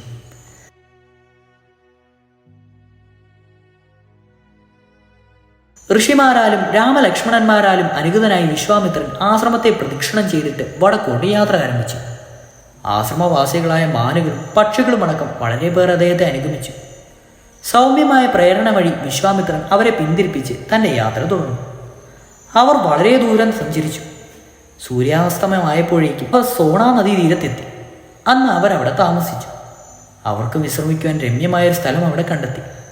അവരെല്ലാവരും വിശ്വാമിത്രന് ചുറ്റുമിരുന്നു. രാമൻ സഹോദരനോടും കൂടി ഋഷിയുടെ വളരെ അടുത്തായി സ്ഥാനം പിടിച്ചു. അദ്ദേഹം വിശ്വാമിത്രനോട് ചോദിച്ചു: ഈ രാജ്യം പ്രകൃതിധർമ്മമായിരിക്കുന്നു. എവിടെ നോക്കിയാലും പച്ച നിറമേ കാണുവാനുള്ളൂ. ബലസമൃദ്ധമായ ഈ സ്ഥലം ആരുടേതാണെന്ന് പറയാമോ? വിശ്വാമിത്രന് ഉല്ലാസമായി. അദ്ദേഹം ഇങ്ങനെ പറയുവാൻ തുടങ്ങി: ബ്രഹ്മാവിന് കുശൻ എന്നു പേരായ ഒരു പുത്രനുണ്ടായിരുന്നു. അദ്ദേഹം മഹാതപസ്യായിരുന്നു. വിദേഹ രാജപുത്രിയെ അദ്ദേഹം വിദേഹം ചെയ്തു. 4 പുത്രന്മാർ അദ്ദേഹത്തിനുണ്ടായി: കുശാംബരൻ, കുശനാഭൻ, ആയുധാഞ്ജരസ്, വസു. ധർമ്മിഷ്ഠരായിരുന്നു അവർ. രാജാവ് പുത്രന്മാരോട് ക്ഷത്രിയ ആചാരപ്രകാരം രാജ്യം ഭരിക്കുവാൻ ആവശ്യപ്പെട്ടു. അവർ 4 നഗരങ്ങൾ സ്ഥാപിച്ചു. ഓരോരുത്തരും ഓരോ ഭാഗം ഭരിച്ചുകൊണ്ട്. കുശാംബരന്റെ നഗരം കൗശാംബി എന്നറിയപ്പെട്ടു. കുശാനാഭൻ്റേത് മഹോദയമെന്നും അതന്തരജസ്യന്റെ നഗരം ധർമ്മറാണിമെന്നും വസുവിൻ്റേത് ഗിരിപ്രജയെന്നും പ്രസിദ്ധമായി. അങ്ങ് ഇത്രയും സ്തുതിക്കുന്ന ഈ രാജ്യത്തിൻ്റെ പേർ വസുമതി എന്നാണ്. ഇത് വസുവിൻ്റേതാണ്. ഇവിടെ 5 പർവ്വതങ്ങളുണ്ട്. മഗധ രാജ്യത്തിൽ നിന്ന് ഉത്ഭവിക്കുന്ന നദി ഭൂമിയിലേക്ക് വലിച്ചെറിഞ്ഞ ഒരു പൂമാലയാണോ എന്ന് തോന്നും വിധം ഈ പർവ്വതങ്ങളുടെ ഇടയിലൂടെ ഒഴുകുന്നു. കുശനാഭന് 100 പുത്രന്മാരുണ്ടായി. അവരെ ബ്രഹ്മദത്തൻ എന്ന ഒരു ഋഷിക്ക് നൽകി. ഒരു പുത്രനുണ്ടാകുവാൻ ആഗ്രഹിച്ച രാജാവ് ബ്രഹ്മദത്തനോട് ഒരു യാഗം നടത്തുവാൻ ആവശ്യപ്പെട്ടു. യാഗം നടന്നുകൊണ്ടിരിക്കെ കുശനാഭന്റെ പിതാവായ കുശം പറഞ്ഞു: വിഷമിക്കേണ്ട, ഘാതി എന്ന പേരിൽ അങ്ങയ്ക്കൊരു പുത്രനുണ്ടാവും. അദ്ദേഹം മൂലം അങ്ങയുടെ പേര് ലോകപ്രസിദ്ധമാവും. അല്പകാലം കഴിഞ്ഞ് കുശനാഭനൊരു പുത്രനുണ്ടായി. അദ്ദേഹത്തിൻ്റെ പേർ ഗാദി എന്നായിരുന്നു. രാമ, ഗാദിയായിരുന്നു എൻ്റെ പിതാവ്. എൻ്റെ ജ്യേഷ്ഠ സഹോദരി സത്യവതിയായിരുന്നു. അവളെ ഋജികീജൻ എന്ന പുണ്യാത്മാവിന് വിവാഹം ചെയ്തു കൊടുത്തു. അത്രയേറെ പരിശുദ്ധിയും നന്മയുമുള്ളവരായിരുന്നതിനാൽ അവൾ കുടലോളം സ്വർഗം പ്രാപിച്ചു. അവൾ കൗശകി എന്ന പുണ്യനദിയായി തീർന്നു. പുണ്യചരിതമായ എൻ്റെ സഹോദരി ഈ ലോകത്തിൽ ജനിച്ചത് തന്നെ പരോപകാരാർത്ഥമിതം ശരീരം എന്ന നിലയ്ക്കാണ്. ഞാൻ അധിക സമയവും ഈ കൗശകി നദീതീരത്തുണ്ടാകുവാൻ കാരണം അതാണ്. ഇവിടെ വരുമ്പോൾ അവിശ്വസനീയമായ മനഃശാന്തി എനിക്കുണ്ടാവുന്നു. ഞാൻ ഏറ്റവും സന്തുഷ്ടനായി തീരുന്നു. ഒരു ചുമതല നിർവഹിക്കേണ്ടതിന് വരുന്നതാണ് ആ പാവനമായ നദീതീരം വിട്ട് ഞാൻ ചെയ്യാനൊരുങ്ങിയ യാഗം അങ്ങയുടെ സഹായത്താൽ എനിക്ക് പൂർത്തീകരിക്കാൻ കഴിഞ്ഞത്. ഇതൊരു രാജ്യമാണെന്നിപ്പോൾ അങ്ങയ്ക്ക് മനസ്സിലായല്ലോ. നോക്കൂ, പകുതി രാവ് തീർന്നിരിക്കുന്നു. സമയം പോയതറിയാതെ ഞാൻ സംസാരിച്ചുകൊണ്ടേയിരുന്നു. വൃക്ഷങ്ങൾ കൂടി ഇപ്പോൾ ഉറക്കമായിരിക്കും. ഒരില പോലും അനങ്ങുന്നില്ല. രാത്രി അത്ര തന്നെ നിശ്ചലമാണ്. ജന്തുക്കളും പക്ഷികളോടും കൂടി ഉറക്കമായിരിക്കുന്നു. രാത്രിയുടെ പൂർവാതം കഴിഞ്ഞിരിക്കുന്നു. നക്ഷത്രചിത്തമായ ആകാശം 1000 കണ്ണുകളാൽ നമ്മളെ നോക്കിയിരിക്കുന്നു. ചന്ദ്രൻ കിഴക്കുതിച്ചതേയുള്ളൂ. ചന്ദ്രൻ്റെ മൃദുകിരണങ്ങൾ വേഗോലിനെ ലോകത്തെ ചുംബിക്കും. മൂടിക്കിടക്കുന്ന അന്ധകാരത്തെ നശിപ്പിക്കുകയും ചെയ്യും. നിശാവിംഹഗണമായ പിശാചുകളും രാക്ഷസന്മാരും ഭൂതങ്ങളും മാത്രമേ ഇരുട്ടിനെ പ്രയോജനപ്പെടുത്തുള്ളൂ. കുട്ടികളെ, നിങ്ങൾ ഉറങ്ങുവിൻ. നാളെ നമുക്ക് യാത്ര തുടരാം. നാളെ രാവിലെ തന്നെ. പക്ഷികളും പാട്ടും സോണനദീ ജലത്തിൻ്റെ മർമ്മശബ്ദവും അവരെ ഉറക്കത്തിൽ നിന്നുണർത്തി. വിശ്വാമിത്രൻ അവരുടെ അടുത്ത് വന്ന് പറഞ്ഞു, കുട്ടികളെ, രാത്രി കഴിഞ്ഞ് പ്രഭാതമായിരിക്കുന്നു. നമുക്ക് വേഗത്തിൽ യാത്രയ്ക്കുള്ള ഒരുക്കങ്ങൾ ചെയ്യാം. രാമൻ സഹോദരനോടൊപ്പം യാത്രയ്ക്കൊരുങ്ങി. വിശ്വാമിത്രൻ്റെ സമീപം ചെന്ന് നിന്നു. അദ്ദേഹം വിശ്വാമിത്രനോട് ചോദിച്ചു, ഈ നദിയിൽ വേണ്ടത്ര ജലമില്ല. അവിടെവിടെയായി മണ്ണിൽ തെട്ടുകളും കാണുന്നുണ്ട്. നദി നേരെ ഒഴുകുന്നില്ല. നമ്മൾ എവിടെയാണ് പുഴ കിടക്കുന്നത്? ഋഷിമാർ മുമ്പ് നടന്നു പോയ വഴി നമുക്ക് പിന്തുടരാം, വിശ്വാമിത്രൻ പറഞ്ഞു. സംഘം അതിവേഗം വടക്കോട്ട് നടന്നു. ബഹുദൂരം നടന്ന് നേരം നട്ടുച്ചയായ സമയത്ത് അവർ അവരുടെ മുമ്പിലായി പുണ്യനദിയായ ഗംഗയെ കണ്ടു. അത് ഏറ്റവും വിസ്തൃതമായിരുന്നു. അരണ്യങ്ങളും താമരകളും വെള്ളത്തിൻ്റെ ഉപരിഭാഗത്ത് ഒഴുകുന്ന കാഴ്ച കണ്ട് ആനന്ദത്താൽ പുളകം കൊണ്ട് നദീജലത്തിൻ്റെ ഭംഗി ആസ്വദിച്ചുകൊണ്ട് അവരവരുടെ അല്പനേരം നിന്നു. ആ നദീതീരത്ത് കുറച്ചു ദിവസം താമസിക്കണമെന്ന് അവർ തീരുമാനിച്ചു. വൈകുന്നേരം പതിവ് പോലെ അവർ വിശ്വാമിത്രന് ചുറ്റും കൂടി. രാമൻ അദ്ദേഹത്തോടായി ചോദിച്ചു, ഈ പുണ്യനദിയായ ഗംഗയുടെ കഥ കേൾക്കുവാൻ എനിക്ക് ആഗ്രഹമുണ്ട്. ത്രിപദഗത എന്നവൾക്ക് പേരുണ്ട്. ആൾ എങ്ങനെയാണ് 3 ലോകങ്ങളെയും പവിത്രീകരിക്കുന്നത്? ഒടുവിൽ നദികളുടെ നാഥനായ സമുദ്രത്തെ പ്രാപിച്ചത് എങ്ങനെയാണ്? രോമാഞ്ചകഞ്ചുകമായ കഥകൾ കേൾക്കുവാൻ ഞാൻ ഏറ്റവും കുതൂഹലനാണ്. ഹിമവാൻ എന്ന പേരായ ഒരു പർവ്വതമുണ്ട്, വിശ്വാമിത്രൻ പറയുവാൻ തുടങ്ങി. ഹിമവാൻ എല്ലാ പർവ്വതങ്ങളുടെയും നാഥനാണ്. അദ്ദേഹത്തിന് 2 പുത്രിമാരുണ്ടായിരുന്നു. സൗന്ദര്യത്തിൽ അവരെ കറച്ചു വയ്ക്കുവാൻ മറ്റാരും ഉണ്ടായിരുന്നില്ല. അവളുടെ അമ്മയായിരുന്നത് മേനയാണ്. ജ്യേഷ്ഠപുത്രിയായിരുന്നു ഗംഗ, കനിഷ്ഠപുത്രി പാർവതി. ദേവന്മാർ ഗംഗയെ അവർ കൈവരിച്ചു. അവർ ഹിമവാന്റെ അടുത്ത് ചെന്ന് പുത്രിയെ ദാനമായി തരാനാവശ്യപ്പെട്ടു. ഹിമവാൻ അത് സംഭവിച്ചു. ഗംഗ ഒരു നദിയായി സ്വർഗത്തിൽ ഒഴുകി. തൻ്റെ ജലം കൊണ്ട് തൊട്ടതൊക്കെ അവൾ പവിത്രീകരിച്ചു. സ്വർഗത്തിൽ മന്ദാകിനി എന്ന പേരിൽ അവൾ പ്രസിദ്ധിയായി. അവളെ ആകാശഗംഗ എന്നും വിളിക്കാറുണ്ട്. ദ്വിതീയ പുത്രിയായ ഉമ്മ കഠിന തപിഷ്ഠ അനുസരിച്ചു. അവളുടെ ഭക്തി സഫലമായി. അവളുടെ അച്ഛൻ അവളെ ഭഗവാൻ മഹാദേവന് വിവാഹം ചെയ്തു കൊടുത്തു. ഹിമവാന്റെ ഈ 2 പുത്രിമാരും ത്രൈലോക വന്ധ്യതകളാണ്. രാമ, അങ്ങയുടെ പൂർവികന്മാർ സഗരൻ എന്നൊരു രാജാവുണ്ടായിരുന്നു. വളരെ കാലമായിട്ടും അദ്ദേഹത്തിന് സന്തതി ഉണ്ടായിരുന്നില്ല. അദ്ദേഹത്തിന് 2 ഭാര്യമാരുണ്ടായിരുന്നു. വിദർഭാപുത്രിയായ കേശിനിയും കാശ്യപപുത്രനായ സുമതിയും. ഒരു പുത്രൻ ഉണ്ടാവാനുള്ള ആഗ്രഹം കൊണ്ട് രാജാവ് ഭാര്യമാരെയും കൂട്ടി ഹിമവൽ താഴ്വരയിലേക്ക് പോയി. അദ്ദേഹം അവിടെ തപസ്സനുഷ്ഠിച്ചു.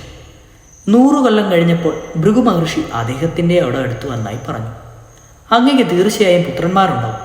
അവർ ഹേതുവായി അങ്ങയുടെ പേരുകൾ ജനങ്ങളിൽ എന്നും സ്മരിക്കും. അങ്ങയുടെ ഭാര്യമാരിൽ ഒരുവൾക്ക് ഒരു പുത്രന് ഉണ്ടാവും. അവൻ ഇക്ഷ്വാകു വംശം നിലനിർത്തും. മറ്റേ ഭാര്യയിൽ അങ്ങയ്ക്ക് വീരരും ധീരരുമായ ശക്തവുമായി 60,000 പുത്രന്മാരുണ്ടാവും. രാജ്ഞിമാർക്ക് ഏറ്റവും സന്തോഷമാണ്. അവർ മഹതിയുടെ മുമ്പിൽ വന്നിച്ചെന്ന് ചോദിച്ചു, ഞങ്ങൾ ആർക്കാണ് 60,000 പുത്രന്മാരുണ്ടാവുക? ആരുടെ പുത്രനാണ് വംശം നിലനിർത്തുക? ഞങ്ങൾക്കതറിഞ്ഞാൽ കൊള്ളാം. ഭൃഗു പറഞ്ഞു, അത് നിങ്ങൾ തമ്മിൽ നിശ്ചയിക്കേണ്ടതാണ്. നിങ്ങളിൽ ഒരുവൾ ഏകസന്തതിയെ വരിക്കണം. മറ്റവൾക്ക് 60,000 പുത്രന്മാരും ഉണ്ടാവണം. മൂത്തരാജ്ഞിയായ കേശിനി ഏകസന്തതിയെ വരിച്ചു. ഇളയ രാജ്ഞി തനിക്ക് ധാരാളം പുത്രന്മാരുണ്ടാകുമല്ലോ എന്നോർത്ത് സന്തോഷിച്ചു. സഗര രാജാവ് ഋഷിയോട് യാത്ര പറഞ്ഞ് കൊട്ടാരത്തിലേക്ക് മടങ്ങുകയും ചെയ്തു. അധികം താമസിയാതെ കേശനിക്ക് ഒരു പുത്രനെ ഉണ്ടായി. അവന് അസമഞ്ചൻ എന്ന് പേരിട്ടു. എൻ്റെ ഏകപുത്രന് അതിക്രൂരനായി കണ്ടിട്ട് രാജാവിന് അത്ഭുതം തോന്നി. ആ ബാലൻ ക്രൂരതയിൽ ആനന്ദം കണ്ടു എന്ന് പറയും. ബാല്യത്തിൽ തന്നെ അവൾ തന്നേക്കാൾ ചെറിയവരെ പിടിച്ച് സരസൂ നദിയിലേക്ക് എറിയുക പതിവായി. കുട്ടികൾ ചാവുന്നത് കണ്ടു നിലയ്ക്ക് അയാൾക്കൊരു കൂസലും ഉണ്ടായിരുന്നില്ല. മാത്രമല്ല സന്തോഷത്താൽ കൈകൊട്ടിക്കൊണ്ട് ചിരിക്കുകയും ചെയ്തു. പ്രായം ചെല്ലുന്നതോടെ ഇതിന് മാറ്റം വരുമെന്ന് സകലൻ വിചാരിച്ചു. എന്നാൽ അതുണ്ടായില്ല. ജനങ്ങൾ അയാളെ അധികം വെറുത്തു തുടങ്ങി. ഒടുവിൽ നഗരവാസികൾ രാജാവിനെ സമീപിച്ച് രാജകുമാരൻ്റെ അക്രമങ്ങളെപ്പറ്റി അദ്ദേഹത്തിനോട് പറഞ്ഞു. ധർമ്മിഷ്ഠനായ സകരൻ ഒരു നിമിഷം പോലും ശങ്കിച്ചു നിൽക്കാതെ ആ ദുഷ്ടന് തക്ക ശിക്ഷ കൊടുക്കുകയും ചെയ്തു. അദ്ദേഹം അയാളെ നാടുകടത്തി.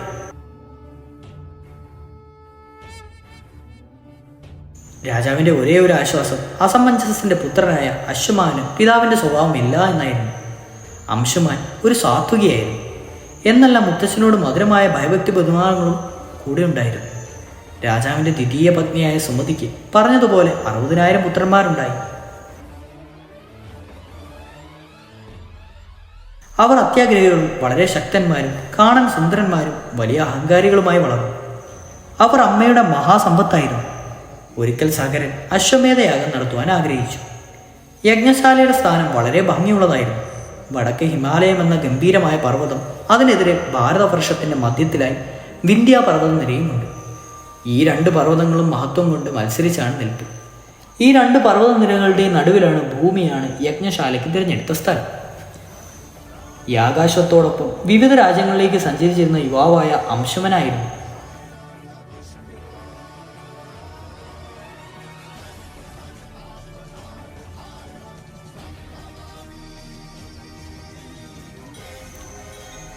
അശ്വമേധം നടത്തുന്ന രാജാക്കന്മാരോട് എപ്പോഴും അസൂയാലുവായിരുന്ന ഇന്ദ്രൻ കുതിരയെ മോഷ്ടിക്കുവാൻ ഒട്ടും അമാന്തിച്ചില്ല. അദ്ദേഹം കുതിരയും കൊണ്ട് അപ്രത്യക്ഷനായി. കുതിരയെ കാണുവാതായപ്പോൾ ചടങ്ങുകൾ നടത്തുവാൻ വേദന്മാർക്ക് കഴിയാതെ വന്നു. അവർ വിവരം രാജാവിനോട് പറഞ്ഞു. അവർ പറഞ്ഞു, കുതിരയെ കണ്ടെത്തി യാഗം മുഴുമിക്കാത്ത പക്ഷം ഗൗരവതരമായ ആപത്ത് വന്നുകൂടും. സകരൻ തൻ്റെ ശക്തന്മാരായ പുത്രന്മാരോട് പറഞ്ഞു, ഋഷിമാരുടെ വാക്ക് നിങ്ങൾ കേട്ടുവല്ലോ. കുതിരയെ അന്വേഷിച്ച് വേഗം പുറപ്പെടുക. വളരെ ചുരുക്കം പേർക്ക് മാത്രമേ ഈ യാഗം കുറ്റമറ്റ് ചെയ്യുവാൻ കഴിയൂ. ഒരിക്കൽ തുടങ്ങിയാൽ അത് ഏതായാലും മുഴുമിക്കുക തന്നെ വേണം. ഉടൻ പോകും. 4 ദിക്കിലേക്കും അന്വേഷിക്കും. വേണ്ടി വന്നാൽ പാതാളത്തിലും. അത്യാഗ്രഹികളായ രാജകുമാരന്മാർ പറഞ്ഞതുപോലെ ചെയ്യുവാൻ ഉത്സുകരായിരുന്നു. അവർ കുതിരയെ അന്വേഷിച്ച് പുറപ്പെട്ടു. തങ്ങളുടെ പ്രബല അസ്ത്രങ്ങൾ കൊണ്ട് അവർ ഭൂമിയെ കുഴിച്ചു. ഓരോ രാജകുമാരനും ഓരോ യോജന എന്ന കണക്കിന് ഭൂമിക്കുള്ളിലേക്ക് കുഴിച്ചു താഴ്ത്തി. ഭൂമിയുടെ ഉപരിതലമാകെ അവർ വിളക്കി മറിച്ചു. എന്നാൽ കുതിരയെ കാണുവാൻ അവർക്ക് കഴിഞ്ഞില്ല. അവരുടെ ഭീകരമായ ആക്രമണത്തിൽ ഭൂമി ഞെരുങ്ങി. സർപ്പങ്ങളും ജന്തുക്കളും രാക്ഷസന്മാർ പോലും ദുരിതമനുഭവിച്ചു. വേദനയാലും രോദനം ആകാശത്തിൽ അലയടിച്ചു. അവ കേൾക്കുന്നത് തന്നെ ദയനീയമായിരുന്നു. ഭൂമിയുടെ ഉപരിതലത്തിൽ കുതിരയെ കാണുവാൻ നിന്നായപ്പോൾ സകരപുത്രന്മാർ പാതാളത്തിൽ പ്രവേശിച്ചു. തങ്ങളുടെ പ്രബലങ്ങളായ ശിരസ്സുകളിൽ ഭൂമിയിൽ ഏറ്റുവാങ്ങിയിരുന്ന വീരുഭാഷൻ, മഹാവാത്മൻ, സൗമന്തൻ, ഭദ്രൻ എന്നീ ദിഗ്ഗജങ്ങളെ അവർ കണ്ടു. എന്നാൽ അവർക്ക് കുതിരയെ കാണുവാൻ കഴിഞ്ഞില്ല. ഒടുവിൽ അവൾ പാതാളത്തിൽ എത്തിച്ചേർന്നു. അവർ ഒരു ഗുഹ കണ്ടു. അതിനകത്ത് ആരായിരിക്കുമെന്ന സംശയം കൊണ്ട് നിൽക്കെ ഒരു കുതിരയുടെ ഘോഷരവം അവർ കേട്ടു. രാജകുമാരന്മാർ അത്ഭുതപ്പെട്ടു. അവർ ഉത്സവത്തോടെ ഗുഹയുടെ ഉള്ളിൽ പ്രവേശിച്ചു. ഗുഹയുടെ ആകൃതിയിലുള്ള ഒരു ആശ്രമമായിരുന്നു അത്. അകത്ത് കിടന്ന ആ സഹോദരന്മാർ ധ്യാനനിരന്തനായിരിക്കുന്ന മഹർഷി കപില വാസുദേവനെയാണ് കണ്ടത്. അടുത്തു തന്നെ ഒരു വൃക്ഷത്തിൽ കെട്ടിയിട്ടുള്ളതായ തങ്ങളുടെ യാഗാശ്വത്തെയും അവർ കണ്ടു.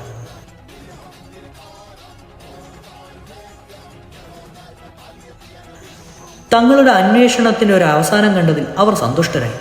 സകരപത്രന്മാർ അത്യുച്ചത്തിൽ പറഞ്ഞു, ഇതാണ് കള്ളൻ. ഇയാൾ നമ്മുടെ കുതിരയെ കെട്ടു. ഈ ഭൂമിക്കിടയിൽ വന്ന ഒരു സന്യാസിയുടെ മട്ടിൽ ഇരിക്കുകയാണ് ഇയാൾ. ധ്യാനിക്കുകയാണെന്ന് നടിക്കുന്നുമുണ്ട്. നമുക്ക് ഇയാളെ പിടികൂടാം. ഋഷിയോടുള്ള കോപത്താൽ അവരുടെ മനസ്സ് അന്ധമായി. അവർ ആയുധങ്ങളുമായി കപിലന്റെ അടുത്തേക്ക് ഓടിച്ചെന്നു. ആഹാ മഹാത്മാവിനെ കള്ളൻ എന്ന് വിളിച്ചു. ഋഷി കോപത്തോട് അവരെ നേരെ നോക്കി. അവർ ഭസ്മമായി തീരുവാൻ അത്രമാത്രം മതിയായിരുന്നു. 60,000 സാഗരപുത്രന്മാർ ഒരു കുന്നു ചാരമായി തീർന്നു. ഒന്നും സംഭവിക്കാത്ത നിലയിൽ ഋഷി വീണ്ടും സമാധിയിൽ ലയിക്കുകയായിരുന്നു. ഇതിനിടയിൽ കുതിരയും കൊണ്ട് പുത്രന്മാർ തിരിച്ചു വന്നതും കാത്ത് രാജാവ് വൃഥ കാലം കഴിച്ചു. ഒടുവിൽ അദ്ദേഹം തന്റെ പൗത്രനായ അംശുമാനെ വിവരമന്വേഷിക്കുവാനായി നിയോഗിച്ചു. തന്റെ ചെറിയച്ഛന്മാർ പോയ വഴി നോക്കിക്കൊണ്ട് ആ രാജകുമാരന്മാർ പുറപ്പെട്ടു. താമസിയാതെ അദ്ദേഹം കപിലനിരുന്ന ഗുഹയിലെത്തി. അദ്ദേഹം ഗുഹയിൽ പ്രവേശിച്ചു. ഇവിടെ കുതിരയെ കാണുകയും ചെയ്തു. മഹാത്മാവായ കപിലൻ സമാധിയിൽ നിന്നുണരുന്നതുവരെ അംശുമാൻ വിനീതനായി അവിടെ നിന്നു. കപിലൻ കണ്ണു തുറന്നപ്പോൾ കൈയും കൂപ്പി നിൽക്കുന്ന ഒരു യുവാവിനെയാണ് കപിലൻ തൻ്റെ മുമ്പിൽ കണ്ടത്. അംശുമാൻ ഋഷിയെ സാഷ്ടാംഗം നമസ്കരിച്ചു. പാദപാംസങ്ങൾ ശിരസിലടിഞ്ഞു. താൻ വന്ന കാര്യം അദ്ദേഹത്തെ ധരിപ്പിക്കുകയും ചെയ്തു. കപിലൻ പറഞ്ഞു, കുഞ്ഞെ, അങ്ങയുടെ കുതിരയാണിത്. ഇന്ദ്രനാണിത് അപഹരിച്ച് ഇവിടെ കൊണ്ടുവന്ന് നിർത്തിയത്. അങ്ങയുടെ ചെറിയച്ഛന്മാരാണെങ്കിൽ ഇതാ അവർ ഒരു കുന്നുചാരത്തെ പോലെ കൊണ്ടിരിക്കുന്നുവെന്ന് അദ്ദേഹം പറഞ്ഞു. മാപ്പ് കൊടുക്കുവാനാവാത്ത വിധം അവർ പെരുമാറി. എൻ്റെ കോപാഗ്നിയിൽ അവർ വെന്ത് ചാമ്പലായി. അംശുമാൻ പിതൃതർപ്പണത്തിനുള്ള ജലത്തിനു വേണ്ടി ചുറ്റും നോക്കി. അവിടെ ജലമുണ്ടായിരുന്നില്ല. എന്നാൽ സുമതി സഹോദരനായ ഗരുഡൻ തൻ്റെ അടുത്തേക്ക് വരുന്നത് അദ്ദേഹം കണ്ടു. ഗരുഡൻ പറഞ്ഞു, കുഞ്ഞെ, വെറുതെ സങ്കടപ്പെടേണ്ട. ഇത് പ്രകൃതി നിയമം മാത്രമാണ്. അങ്ങയുടെ ചെറിയച്ഛന്മാർ എൻ്റെ മരുമക്കൾ കൂടുതൽ അഹങ്കാരികളായിപ്പോയി. അവർക്ക് തർപ്പണം ചെയ്യുവാൻ സാധാരണ ജലം പോരാ. അതുകൊണ്ടുവരുവാൻ പാപവിയുക്തമായൊരാവില്ല. ഹിമവാന്റെ മൂത്തപുത്രിയായ ഗംഗയ്ക്ക് മാത്രമേ അവരെ പവിത്രനാക്കാനാവുള്ളൂ. അവളോട് ഭൂമിയിലേക്ക് ഇറങ്ങി വരുവാൻ ആവശ്യപ്പെടും. ഗംഗയുടെ പവിത്രമായ ജലം ഈ ചാരക്കുമ്പാരത്തെ നനയ്ക്കണം. അതുകൊണ്ട് മാത്രമേ അവർ മോക്ഷം പ്രാപിക്കൂ. അംശുമാന് ദുഃഖം കൊണ്ട് വാക്കു പുറത്തേക്ക് വന്നില്ല. താൻ ഏറ്റു നടത്തേണ്ടി വന്നിരിക്കുന്ന ഈ കൃതജ്ഞതയെപ്പറ്റി ഓർത്ത് അദ്ദേഹം വിഷണനായി. അപ്പോൾ ഗരുഡൻ പറഞ്ഞു, അതെല്ലാം പിന്നെ മതി. ഇപ്പോൾ മുത്തച്ഛൻ്റെ അടുത്തേക്ക് കുതിരയും കൊണ്ട് പോകും, വേഗം പോകും. അദ്ദേഹം അശ്വമേധം പൂർത്തിയാക്കട്ടെ. അംശുമാൻ കുതിരയും കൊണ്ട് സ്വരാജ്യത്തിലേക്ക് മടങ്ങി. യാഗം പൂർത്തിയാക്കപ്പെട്ടു. പക്ഷേ വന്നുകൂടിയ സംഭവങ്ങൾ രാജാവിന് ദുഃഖിതനായി.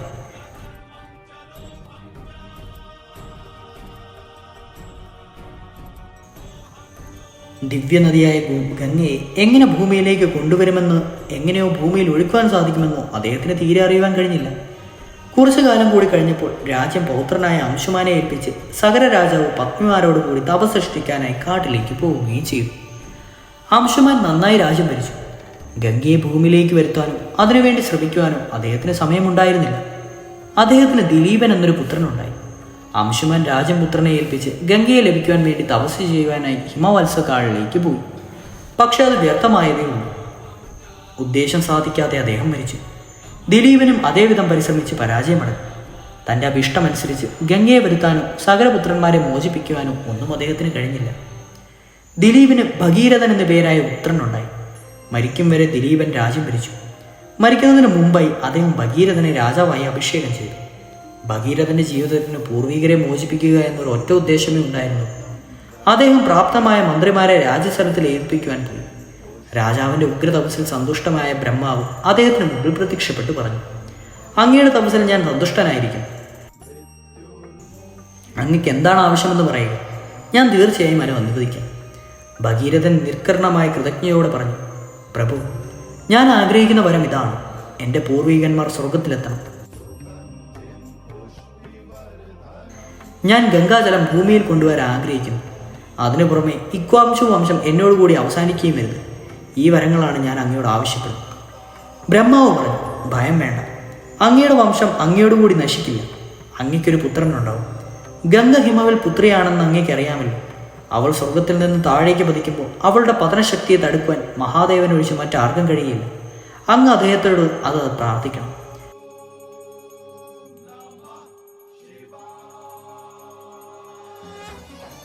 ഭഗീരഥൻ നിരാഹാരനായി കേവലം വായു മാത്രം ഭക്ഷിച്ചുകൊണ്ട് ഒരു കൊല്ലം മഹാദേവനെ തപസ് ചെയ്തു. രാജാവിന്റെ ഭക്തിയിൽ സന്തുഷ്ടനായ മഹാദേവൻ അദ്ദേഹത്തിന് മുമ്പിൽ പ്രത്യക്ഷനായി. ഭഗവാൻ പറഞ്ഞു, ഞാൻ അങ്ങയിൽ സന്തുഷ്ടനായിരിക്കുന്നു. പൂർവ്വപിതാഹന്മാരെ സർവ്വത്തിലെത്തിക്കുവാനുള്ള അങ്ങയുടെ ആഗ്രഹം ശ്ലാഘനീയം തന്നെ. ഞാൻ ഗംഗയെ എൻ്റെ ശിരസിൽ സ്വീകരിക്കാം. അങ്ങനെ അവളുടെ പതനത്തിൽ ശക്തിയെ കുറയ്ക്കും. ഹിമവൽ പുത്രിയായ ഗംഗ ബ്രഹ്മാവിൻ്റെ ഇംഗതി അനുസരിച്ച് ഭൂമിയിലേക്ക് പോകുവാൻ സമ്മതിച്ചു. ഭഗീരഥനോട് വാഗ്ദാനം ചെയ്തതനുസരിച്ച് മഹാദേവൻ ഹിമവാന്റെ ഒരു ഉന്നത തലത്തിൽ ചെന്നിരുന്നു. മഹത്തിനും കീർത്തികരമായ കാഴ്ച കാണുവാൻ സ്വർഗസ്ഥർ മുഴുവൻ ആകാശത്തിൽ വന്നിരുന്നു. ഗംഗ ഇറങ്ങി വരുന്നത് കാണുവാനായി ഭഗീരഥൻ ആകാശത്തിലേക്ക് നോക്കിക്കൊണ്ടിരുന്നു. അവർ അങ്ങനെ നോക്കിക്കൊണ്ടിരിക്കെ പെട്ടെന്ന് ആകാശത്ത് ഒരു ഗർജനം കേൾക്കുമാറായി. ഗംഗ ആകാശത്തിലെത്തി. ഭീകാരകമായ ഒരു വെള്ളച്ചാട്ടം ഭൂമിയിലേക്ക് കുത്തിയൊഴുകുവാൻ തുടങ്ങി. സമുദ്രം സ്വർഗത്തിൽ പോയി ധൃതിയിൽ ഭൂമിയിലേക്ക് മടങ്ങിയാണെന്ന് തോന്നിപ്പോയി. താൻ അപരിത്യാജിയാണെന്ന് ഓർത്ത് ഗംഗ ഗർവം കൊണ്ടു. അവൾ ആത്മത്യാഗം ചെയ്തു. ഞാൻ എൻ്റെ ഊക്കുകൊണ്ട് ഭൂമിയെ മഹാദേവനെയും പോലും പാതാളത്തിലേക്ക് താഴ്ത്തു. അവളുടെ മനസ്സിലിരിപ്പ് മഹാദേവൻ അറിഞ്ഞു. അവളുടെ ഗർവം ഒന്ന് ശമിപ്പിക്കണമെന്ന് അദ്ദേഹം ഉറച്ചു. തൻ്റെ ത്രിശൂലം ഇരു കൈകൾ കൊണ്ടും പിന്നിൽ ചേർത്ത് പിടിച്ച് ശിരസൽപ്പം ഉയർത്തി അധരങ്ങളിൽ ആനന്ദ സാധകമായ ഒരു പുഞ്ചിരിയോടെ അദ്ദേഹം ഉറച്ചു നിന്നു. പരിപാവനായ ഗംഗ മഹാദേവന്റെ ശിരസിൽ പതിച്ചു. അവളുടെ പതനം ഏവരും നോക്കിയിരുന്നു. അത്ഭുതകരമായൊരു കാഴ്ചയാണ് അവർ കണ്ടത്. ഗംഗാജലം ആകാശത്തു നിന്നൊഴുകി ഭഗവാന്റെ ജടയിൽ പതിച്ചു. എന്നാൽ ജട ആ ജലം മുഴുവൻ വിഴുങ്ങി. ഗംഗയെ അവിടെ വെച്ച് കാണാതെ. അവൾ ഏവർക്കും അദർശിയായി. അവൾ അത്ര ശ്രമിച്ചിട്ടും ഭഗവാന്റെ കെട്ടിപ്പിടഞ്ഞു കിടക്കുന്ന ജടാഭാരത്തിൽ നിന്ന് പുറത്തു കിടക്കുവാൻ കഴിഞ്ഞില്ല. ഭഗീരഥൻ നിരാശനായി. അദ്ദേഹം ഭഗവാനെ സ്തുതിച്ചു നിന്നു. തന്നിൽ കനിവുണ്ടാകുവാൻ കിണഞ്ഞപേക്ഷിച്ചു. ഗംഗയ്ക്ക് കൊടുത്ത ശിക്ഷ വേണ്ടത്രയായി എന്ന് ഭഗവാന് തോന്നി. തൻ്റെ ചെടയുടെ ഉഴയിലൂടെ ഒഴുകിക്കൊള്ളുവാൻ അദ്ദേഹം ഗംഗയ്ക്ക് അനുവാദം നൽകി. തുള്ളി തുള്ളിയായി ഒഴുകി വന്ന് അവൾ ഒരു കയമായി തീർന്നു. അതിന് ബിന്ദു സരസ് എന്ന് പേരാണ്. ഗംഗ അങ്ങനെ അളകനന്ദിയായി. കയം നിറഞ്ഞപ്പോൾ അത് 7 അരുവികളായി ഒഴുകി. അതിൽ 3 കിഴക്കോട്ടും 3 പടിഞ്ഞാറോട്ടും ഒഴുകി. 7ാമത്തേതായി ഭാഗീരഥി ഭഗീരഥന്റെ രഥത്തെ പിന്തുടർന്നു. സകരപുത്രന്മാർ ചരമം പ്രാപിച്ച ആ ഗുഹയുടെ സമീപത്തേക്കാണ് ഭഗീരഥന്റെ രഥം കുതിച്ചത്. അരയന്നങ്ങൾ ചുറ്റിപ്പറക്കുന്ന ആകാശം പോലെ തോന്നപ്പെട്ടു ഭൂമി. രാജാവിന്റെ പിന്നാലെ പോയ നദീജലത്തിൻ്റെയും നുരയും പതിയും അത്രയും അധികം വെളുത്തതായിരുന്നു. അവളേറെ തന്നിഷ്ടക്കാരിയായിരുന്നു. ചിലപ്പോൾ ശരം പായും പോലെ നേരെ പായും, ചിലപ്പോൾ സർപ്പം വളയും പോലെ വളഞ്ഞു പോകും. ചില സ്ഥലങ്ങളിൽ അവർ കുതിച്ചൊഴുകും, മറ്റ് ചിലപ്പോൾ വിനോധ്യായത്തിൽ ഒരു വനിത വളഞ്ഞു പോകുന്നത് പോലെ തോന്നും. അല്പനേരം നിരപ്പായ സ്ഥലത്ത് ഒരേ രീതിയിൽ അക്ലിഷ്ടമായി തോന്നും. പെട്ടെന്നൊരു കുട്ടി കളിക്കും പോലെ, കുട്ടിക്കരണം മറിയും പോലെ ഏതെങ്കിലും തട്ടി ഉരുണ്ടി വീഴും. ഭൂമിയെ പരിശുദ്ധമാക്കി തീർക്കാനായി അവൾ അപ്രകാരം ഒഴുകി. ശ്രീനാരായണന്റെ പാദങ്ങൾ അവർ കഴുകിയിട്ടുണ്ട്. ചന്ദ്രലോകത്തിൽ അവൾ പോയിട്ടുണ്ട്. മഹാദേവൻ അവളെ ശിരസിൽ വഹിച്ചിട്ടുണ്ട്. അങ്ങനെ ത്രിധാ പരിശുദ്ധമായ അവൾ ഒരു കൂനാചാരത്തിന് മോക്ഷം നൽകാനായി ഈ പാപാങ്കലമായ ഭൂമിയിലേക്ക് ഇറങ്ങി വന്നിരിക്കുകയാണ്. സ്വർഗാദി ദേവന്മാരുടെ മഹത്വം അപ്രകാരമുള്ളതാണ്. ഗംഗ പാതാളത്തിലെത്തി. ഒടുവിൽ ഭഗീരഥന്റെ മോഹം സഫലമായി. ദിവ്യമായ ഗംഗാജലത്തിൽ പൂർവികന്മാരുടെ ചിതാഭസ്മം മുങ്ങുന്നത് അവൾ കണ്ടു. അദ്ദേഹം കണ്ടു. ബ്രഹ്മാവ് ഭഗീരഥന്റെ അടുത്തു വന്ന് പറഞ്ഞു, കുഞ്ഞെ, അസാധ്യമായ ഒരു കാര്യം നീ കൈവച്ചിരിക്കുന്നു. സമുദ്രത്തിന് സാഗരം എന്ന് പേർ നൽകാൻ കാരണക്കാരനായ അങ്ങയുടെ പൂർവ്വപിതാമഹർ സമുദ്രത്തിലെ ജലമുള്ള കാലം വരെ സ്വർഗത്തിൽ വസിക്കും. ദേവന്മാരുടെ ദൃഷ്ടിയിൽ ഗംഗ അങ്ങയുടെ ജ്യേഷ്ഠപുത്രിയാണ്. അവൾ ഭാഗീരഥി എന്ന് വിളിക്കപ്പെടും. വിശ്വാമിത്രന്റെ കഥാവ്യാഖ്യാനം കഴിഞ്ഞു. അദ്ദേഹം പറഞ്ഞു, രാമ, ഞാൻ കുറേ നേരമായി അങ്ങയോട് സംസാരിക്കാൻ തുടങ്ങിയിട്ട്. ഗംഗ ഭൂമിയിലേക്ക് വന്നത് എങ്ങനെയെന്ന് ഞാൻ അങ്ങയോട് പറഞ്ഞു കഴിഞ്ഞു. സ്വർഗത്തിലും ഭൂമിയിലും പാതാളത്തിലും സഞ്ചരിക്കുന്നതിനാൽ ഗംഗയെ ത്രിഭർത്തക എന്ന് പറയുന്നു. നേരം സന്ധ്യയായി. നമുക്ക് രാത്രിയിലെ വിശ്രമത്തിന് തയ്യാറാവും. എത്ര രോമാഞ്ചകഞ്ചുമമായ കഥ! രാമൻ വികാരഭരിതനായി പറഞ്ഞു. രാമലക്ഷ്മണന്മാർക്ക് രോമാഞ്ചം വിട്ടുമാറിയില്ല. കഴിഞ്ഞ കാര്യങ്ങളെക്കുറിച്ച് ഓർത്തുകൊണ്ട് അവർ രാത്രി കഴിച്ചുകൂട്ടി. ആ രാത്രി അങ്ങനെ കഴിഞ്ഞു. അതിരാവിലെ തന്നെ വിശ്വാമിത്രൻ ഋഷിസംഘത്തോടും രാജകുമാരന്മാരോടും ഒരുമിച്ച് വിശാല എന്ന സുന്ദര നഗരത്തിലേക്ക് നടന്നു. ഒരു തോണിയുടെ സഹായത്തോടെ അവർ ലങ്ക കടന്ന് മറുകരയിലെത്തി. ഗംഗയുടെ അവരോഹണത്തെപ്പറ്റിയുള്ള അത്ഭുതകരമായ വ്യാഖ്യാനത്തെപ്പറ്റി രാമൻ എപ്പോഴും ചിന്തിച്ചുകൊണ്ടേയിരുന്നു. ഗംഗയുടെ വടക്കേ തീരത്തായി വിശാല എന്ന നഗരം അവർ കണ്ടു. രാമൻ അതൊരു നഗരമാണെന്നും ആരാണത് ഭരിക്കുന്നതെന്നും അറിയുവാൻ ആഗ്രഹമുണ്ടായി. വിശ്വാമിത്രൻ പറഞ്ഞു, പണ്ട് അമൃതിനു വേണ്ടി സമുദ്രം കടഞ്ഞ കാലം വരെ പഴക്കമുണ്ട് ആ നഗരത്തിന്. ദേവന്മാരും അസുരന്മാരും തമ്മിൽ അമൃതകുംഭത്തിനു വേണ്ടി മത്സരിച്ചു. ശ്രീനാരായണൻ കപടവേഷം ധരിച്ചുവെന്ന് അത് ദേവന്മാർക്ക് നൽകി. തന്മൂലം യുദ്ധമുണ്ടായി. അതിൽ വെച്ച് ശക്തരായ പല അസുരന്മാരും കൊല്ലപ്പെട്ടു. അതുകൊണ്ട് ദൈത്യന്മാരുടെ മാതാവായ ദിതി വളരെ ദുഃഖിച്ചു. ഇന്ദ്രനെ കൊല്ലുവാൻ പറ്റിയ ഒരു പുത്രൻ തനിക്ക് ഉണ്ടാവണമെന്ന് അവൾ ഭർത്താവിനോട് ആവശ്യപ്പെട്ടു. കശ്യപൻ അവൾക്ക് അതിനു വേണ്ട മന്ത്രോപദേശം നൽകി. അതോടൊപ്പം ചില വ്രതാനുഷ്ഠാനങ്ങൾ നടത്തണമെന്ന് ഉപദേശിച്ചു.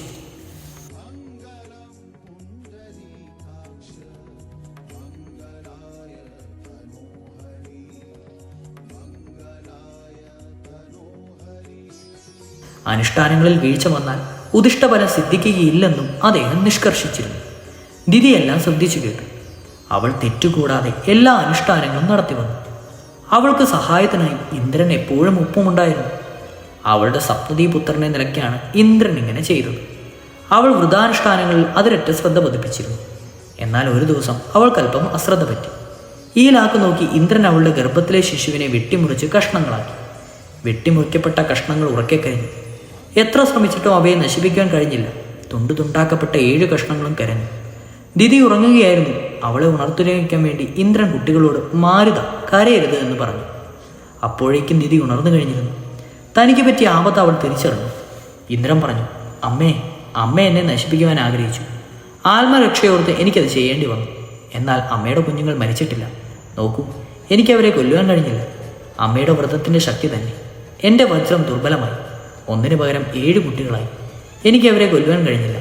തൻ്റെ വ്രതത്തിന് ലോപം വന്നതിനാൽ അവൾക്ക് ഇന്ദ്രനെ കൊല്ലുവാൻ കഴിയില്ല എന്ന് ദിതിക്ക് മനസ്സിലായി. അവൾ പറഞ്ഞു, വിധിയെ ജയിക്കുവാൻ ആർക്കുമാവില്ല. നിനക്ക് ആപത്തൊന്നും ഉണ്ടാവരുതെന്നാണ് വിധി.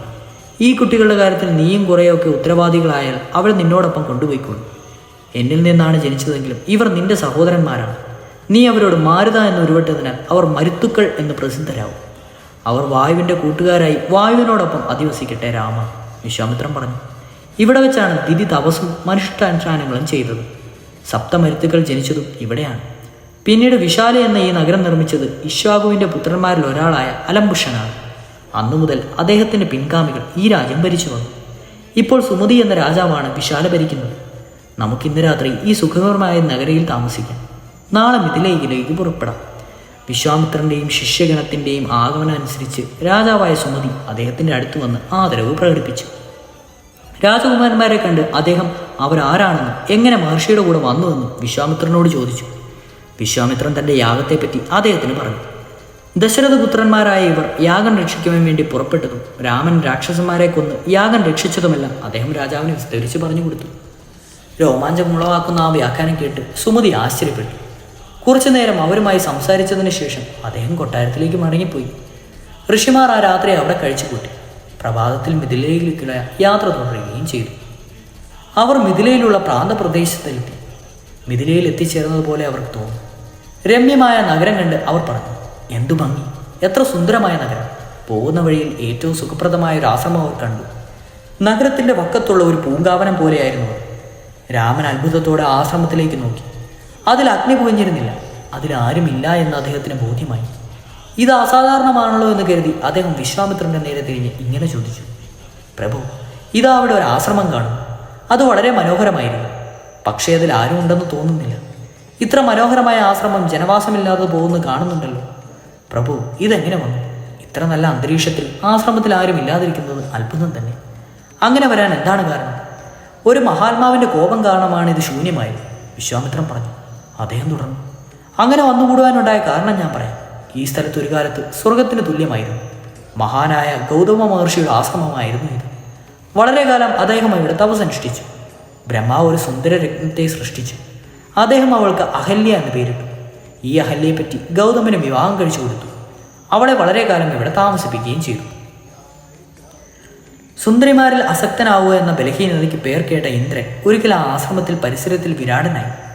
ഗൗതമൻ ആശ്രമത്തിൽ നിന്ന് ദൂരെയെന്ന് ഉറപ്പുവരുത്തിയ ശേഷം ഇന്ദ്രൻ ഗൗതമ മഹർഷിയുടെ രൂപം ധരിച്ച് അഹല്യയിരിക്കുന്ന മുറിയിൽ കയറി ചെന്ന് ഇപ്രകാരം പറഞ്ഞു, നീ അതിസുന്ദരിയാണ്. എൻ്റെ മനസ്സിൽ നിന്നിൽ അവശേഷിച്ചിരിക്കുന്നു. എനിക്ക് നിന്നോട് സംഭോഗം ചെയ്യണം. രൂപസാമ്യമുണ്ടെങ്കിലും അത് ഋഷിയല്ലെന്ന് അഹല്യയ്ക്ക് മനസ്സിലായി. മാത്രമല്ല അത് ഇന്ദ്രനാണെന്ന് പോലും അഹല്യ അറിഞ്ഞു. എന്തിനേറെ സ്വർഗാധിപൻ അവളെ പ്രശംസിച്ച് വശത്താക്കുകയും തൻ്റെ കാമം സാധിക്കുകയും ചെയ്തു എന്ന് പറഞ്ഞാൽ മതിയല്ലോ. ഗൗതമൻ നദിയിൽ പോയി മടങ്ങി വരുമ്പോഴാണ് തൻ്റെ പാവകർമ്മത്തിൻ്റെ അതികൃത്യപ്പറ്റി അഹല്യ ഓർത്തത്. തനിക്കും ഇന്ദ്രനും വന്നാവുന്ന ആപത്തിനെക്കുറിച്ച് ഓർത്ത് അവൾ ഇന്ദ്രനോട് പറഞ്ഞു, കഴിയുന്നതും വേഗം ഇവിടുന്ന് പോവുക. എൻ്റെ ഭർത്താവിൻ്റെ കോപത്തെ ഞാൻ ഭയപ്പെടുകയാണ്. അദ്ദേഹത്തിൻ്റെ കൊടും കോപത്തിനിരയാകുക അങ്ങ് നോക്കിക്കോളൂ. ഇന്ദ്രൻ പൊട്ടിച്ചിരിച്ചുകൊണ്ട് പറഞ്ഞു, ഒരു ഭയവും വേണ്ട, എൻ്റെ രക്ഷ ഞാൻ നോക്കിക്കൊള്ളാം, ഭവതിയുടേത്. ഇന്ദ്രൻ വേഗം ആശ്രമത്തിൽ നിന്ന് പുറപ്പെട്ടു കിടന്നു. ഗൗതമൻ്റെ ദൃഷ്ടിയിൽ പെടാതിരിക്കുവാൻ അദ്ദേഹം ശ്രമിച്ചു. എന്നാൽ സമയം തെറ്റിപ്പോയി. ഇന്ദ്രൻ പുറത്തു കിടക്കുവാൻ ശ്രമിക്കും ഋഷി ആശ്രമത്തിൽ പ്രവേശിക്കലും ഒപ്പമായി. നദിയിൽ സ്നാനം ചെയ്ത് ഈറൻ വസ്ത്രം ധരിച്ച് ശരീരമാസകലം വിഭൂതക്കുറിയിട്ട് നീലക്കുലം ഗൗതമൻ ഭഗവാൻ മഹാദേവനെ പോലെ കാണപ്പെട്ടു. തൻ്റെ ചുറ്റും നടന്നതുമെല്ലാം അദ്ദേഹത്തിന് അറിയുവാൻ കഴിഞ്ഞു. സമിത്തും ദർഭയും കയ്യിൽ പിടിച്ചുകൊണ്ട് തൻ്റെ മുമ്പിൽ കണ്ട കാഴ്ച നോക്കിക്കൊണ്ട് അദ്ദേഹം അനങ്ങാനാവാതെ നിന്നു. ഗൗതമ വേഷം പൂണ്ടു നിൽക്കുന്ന ഇന്ദ്രനെ കണ്ട് സംഭവിച്ചതെല്ലാം ഊഹിക്കച്ചറിയാൻ അദ്ദേഹത്തിന് അധിക സമയം വേണ്ടി വന്നില്ല. സ്ത്രീകൾക്ക് ഒഴിച്ചുകൂടുവാൻ വയ്യാത്തവനാണ് താനെന്ന അഭിമാനമാണ് അങ്ങേക്കൊണ്ട് ഈ കുറ്റം ചെയ്യിപ്പിച്ചത്. ഞാൻ അങ്ങയെ ശപിക്കുന്നു. അങ്ങയുടെ പൗരുഷനും അങ്ങയ്ക്ക് നഷ്ടപ്പെടും എന്ന് കോപാഗ്നയിൽ ജ്വലിക്കുന്ന കണ്ണുകളോടെ അദ്ദേഹം ഇന്ദ്രനെ നോക്കി പറഞ്ഞു. പിന്നീട് അദ്ദേഹം ആശ്രമത്തിൽ പ്രവേശിച്ചു. ഭയത്താൽ വിറച്ചുകൊണ്ട് നിൽക്കുന്ന തൻ്റെ ഭാര്യയെ നോക്കി അദ്ദേഹം പറഞ്ഞു, ആരും കാണാതെ നീ ഇവിടെ സ്ഥിതി ചെയ്യും. നീ വെണ്ണിൽ കിടക്കും. വായുവിൻ്റെ ആഹാരമായി തീരും. വർഷങ്ങൾക്ക് ശേഷം ദശരഥപുത്രനായ രാമൻ ഈ ആശ്രമത്തിൽ കാൽ കുത്തുമ്പോൾ അത് പരിപൂർത്തമായി തീരും. നിന്റെ പൂർവ്വരൂപം നിനക്ക് കൈവരും. നീ ചെയ്ത പാവത്തിൽ നിന്ന് നിനക്ക് പരിശുദ്ധി വരികയും ചെയ്യും. ഗൗതമൻ ആശ്രമം വിട്ട് തപസ്സിനായിപ്പോയി. ആശ്രമത്തെ പരിശുദ്ധമാക്കുവാനും തനിക്ക് വിശുദ്ധി വരുവാനുമായി അഹല്യ അങ്ങയോട് പാദവർഷമേറ്റ് കാത്തു കിടക്കുകയാണ്. വരൂ, നമുക്ക് ആശ്രമത്തിലേക്ക് പ്രവേശിക്കാം. പശ്ചാത്താപത്തോടെ കഴിയുന്ന ഈ സുന്ദരിയുടെ കഷ്ടപ്പാട് അവസാനിപ്പിക്കും. അവർ 3 പേരും കൂടി ഗൗതമാശ്രമത്തിൽ പ്രവേശിച്ചു. അഹല്യയുടെ സൗന്ദര്യം അവർ കണ്ടു. പാവയുക്തമായ അഹല്യ മേഘങ്ങൾക്കിടയിൽ തെളിയുന്ന ചന്ദ്രനെ പോലെ പ്രശോഭിച്ചു. പുകയിൽ നിന്ന് തെളിയുന്ന തീനാളം പോലെ, ജലത്തിൽ പ്രതിബന്ധിക്കുന്ന സൂര്യനെ പോലെയുമായിരുന്നു അവൾ. രാമനും ലക്ഷ്മണനും അവളെ വന്ദിച്ചു. സ്വർഗത്തിൽ നിന്ന് പുഷ്പവൃഷ്ടിയുണ്ടായി. ഗൗതമൻ അവിടെ നിന്ന് രാജകുമാരന്മാരെ അനുഗ്രഹിച്ചു. രാജകുമാരന്മാർ ഗൗതമനോടും പത്നിയോടും യാത്രാനുവാദം വാങ്ങി. ഋഷിസംഘത്തോടൊപ്പം സന്തുഷ്ടവൃദ്ധരായി അവർ മിഥിലയിലേക്ക് യാത്ര തിരിക്കുകയും ചെയ്തു. അതെ, ഇനിയാണ് കഥ ആരംഭിക്കുന്നത്. തുടരും.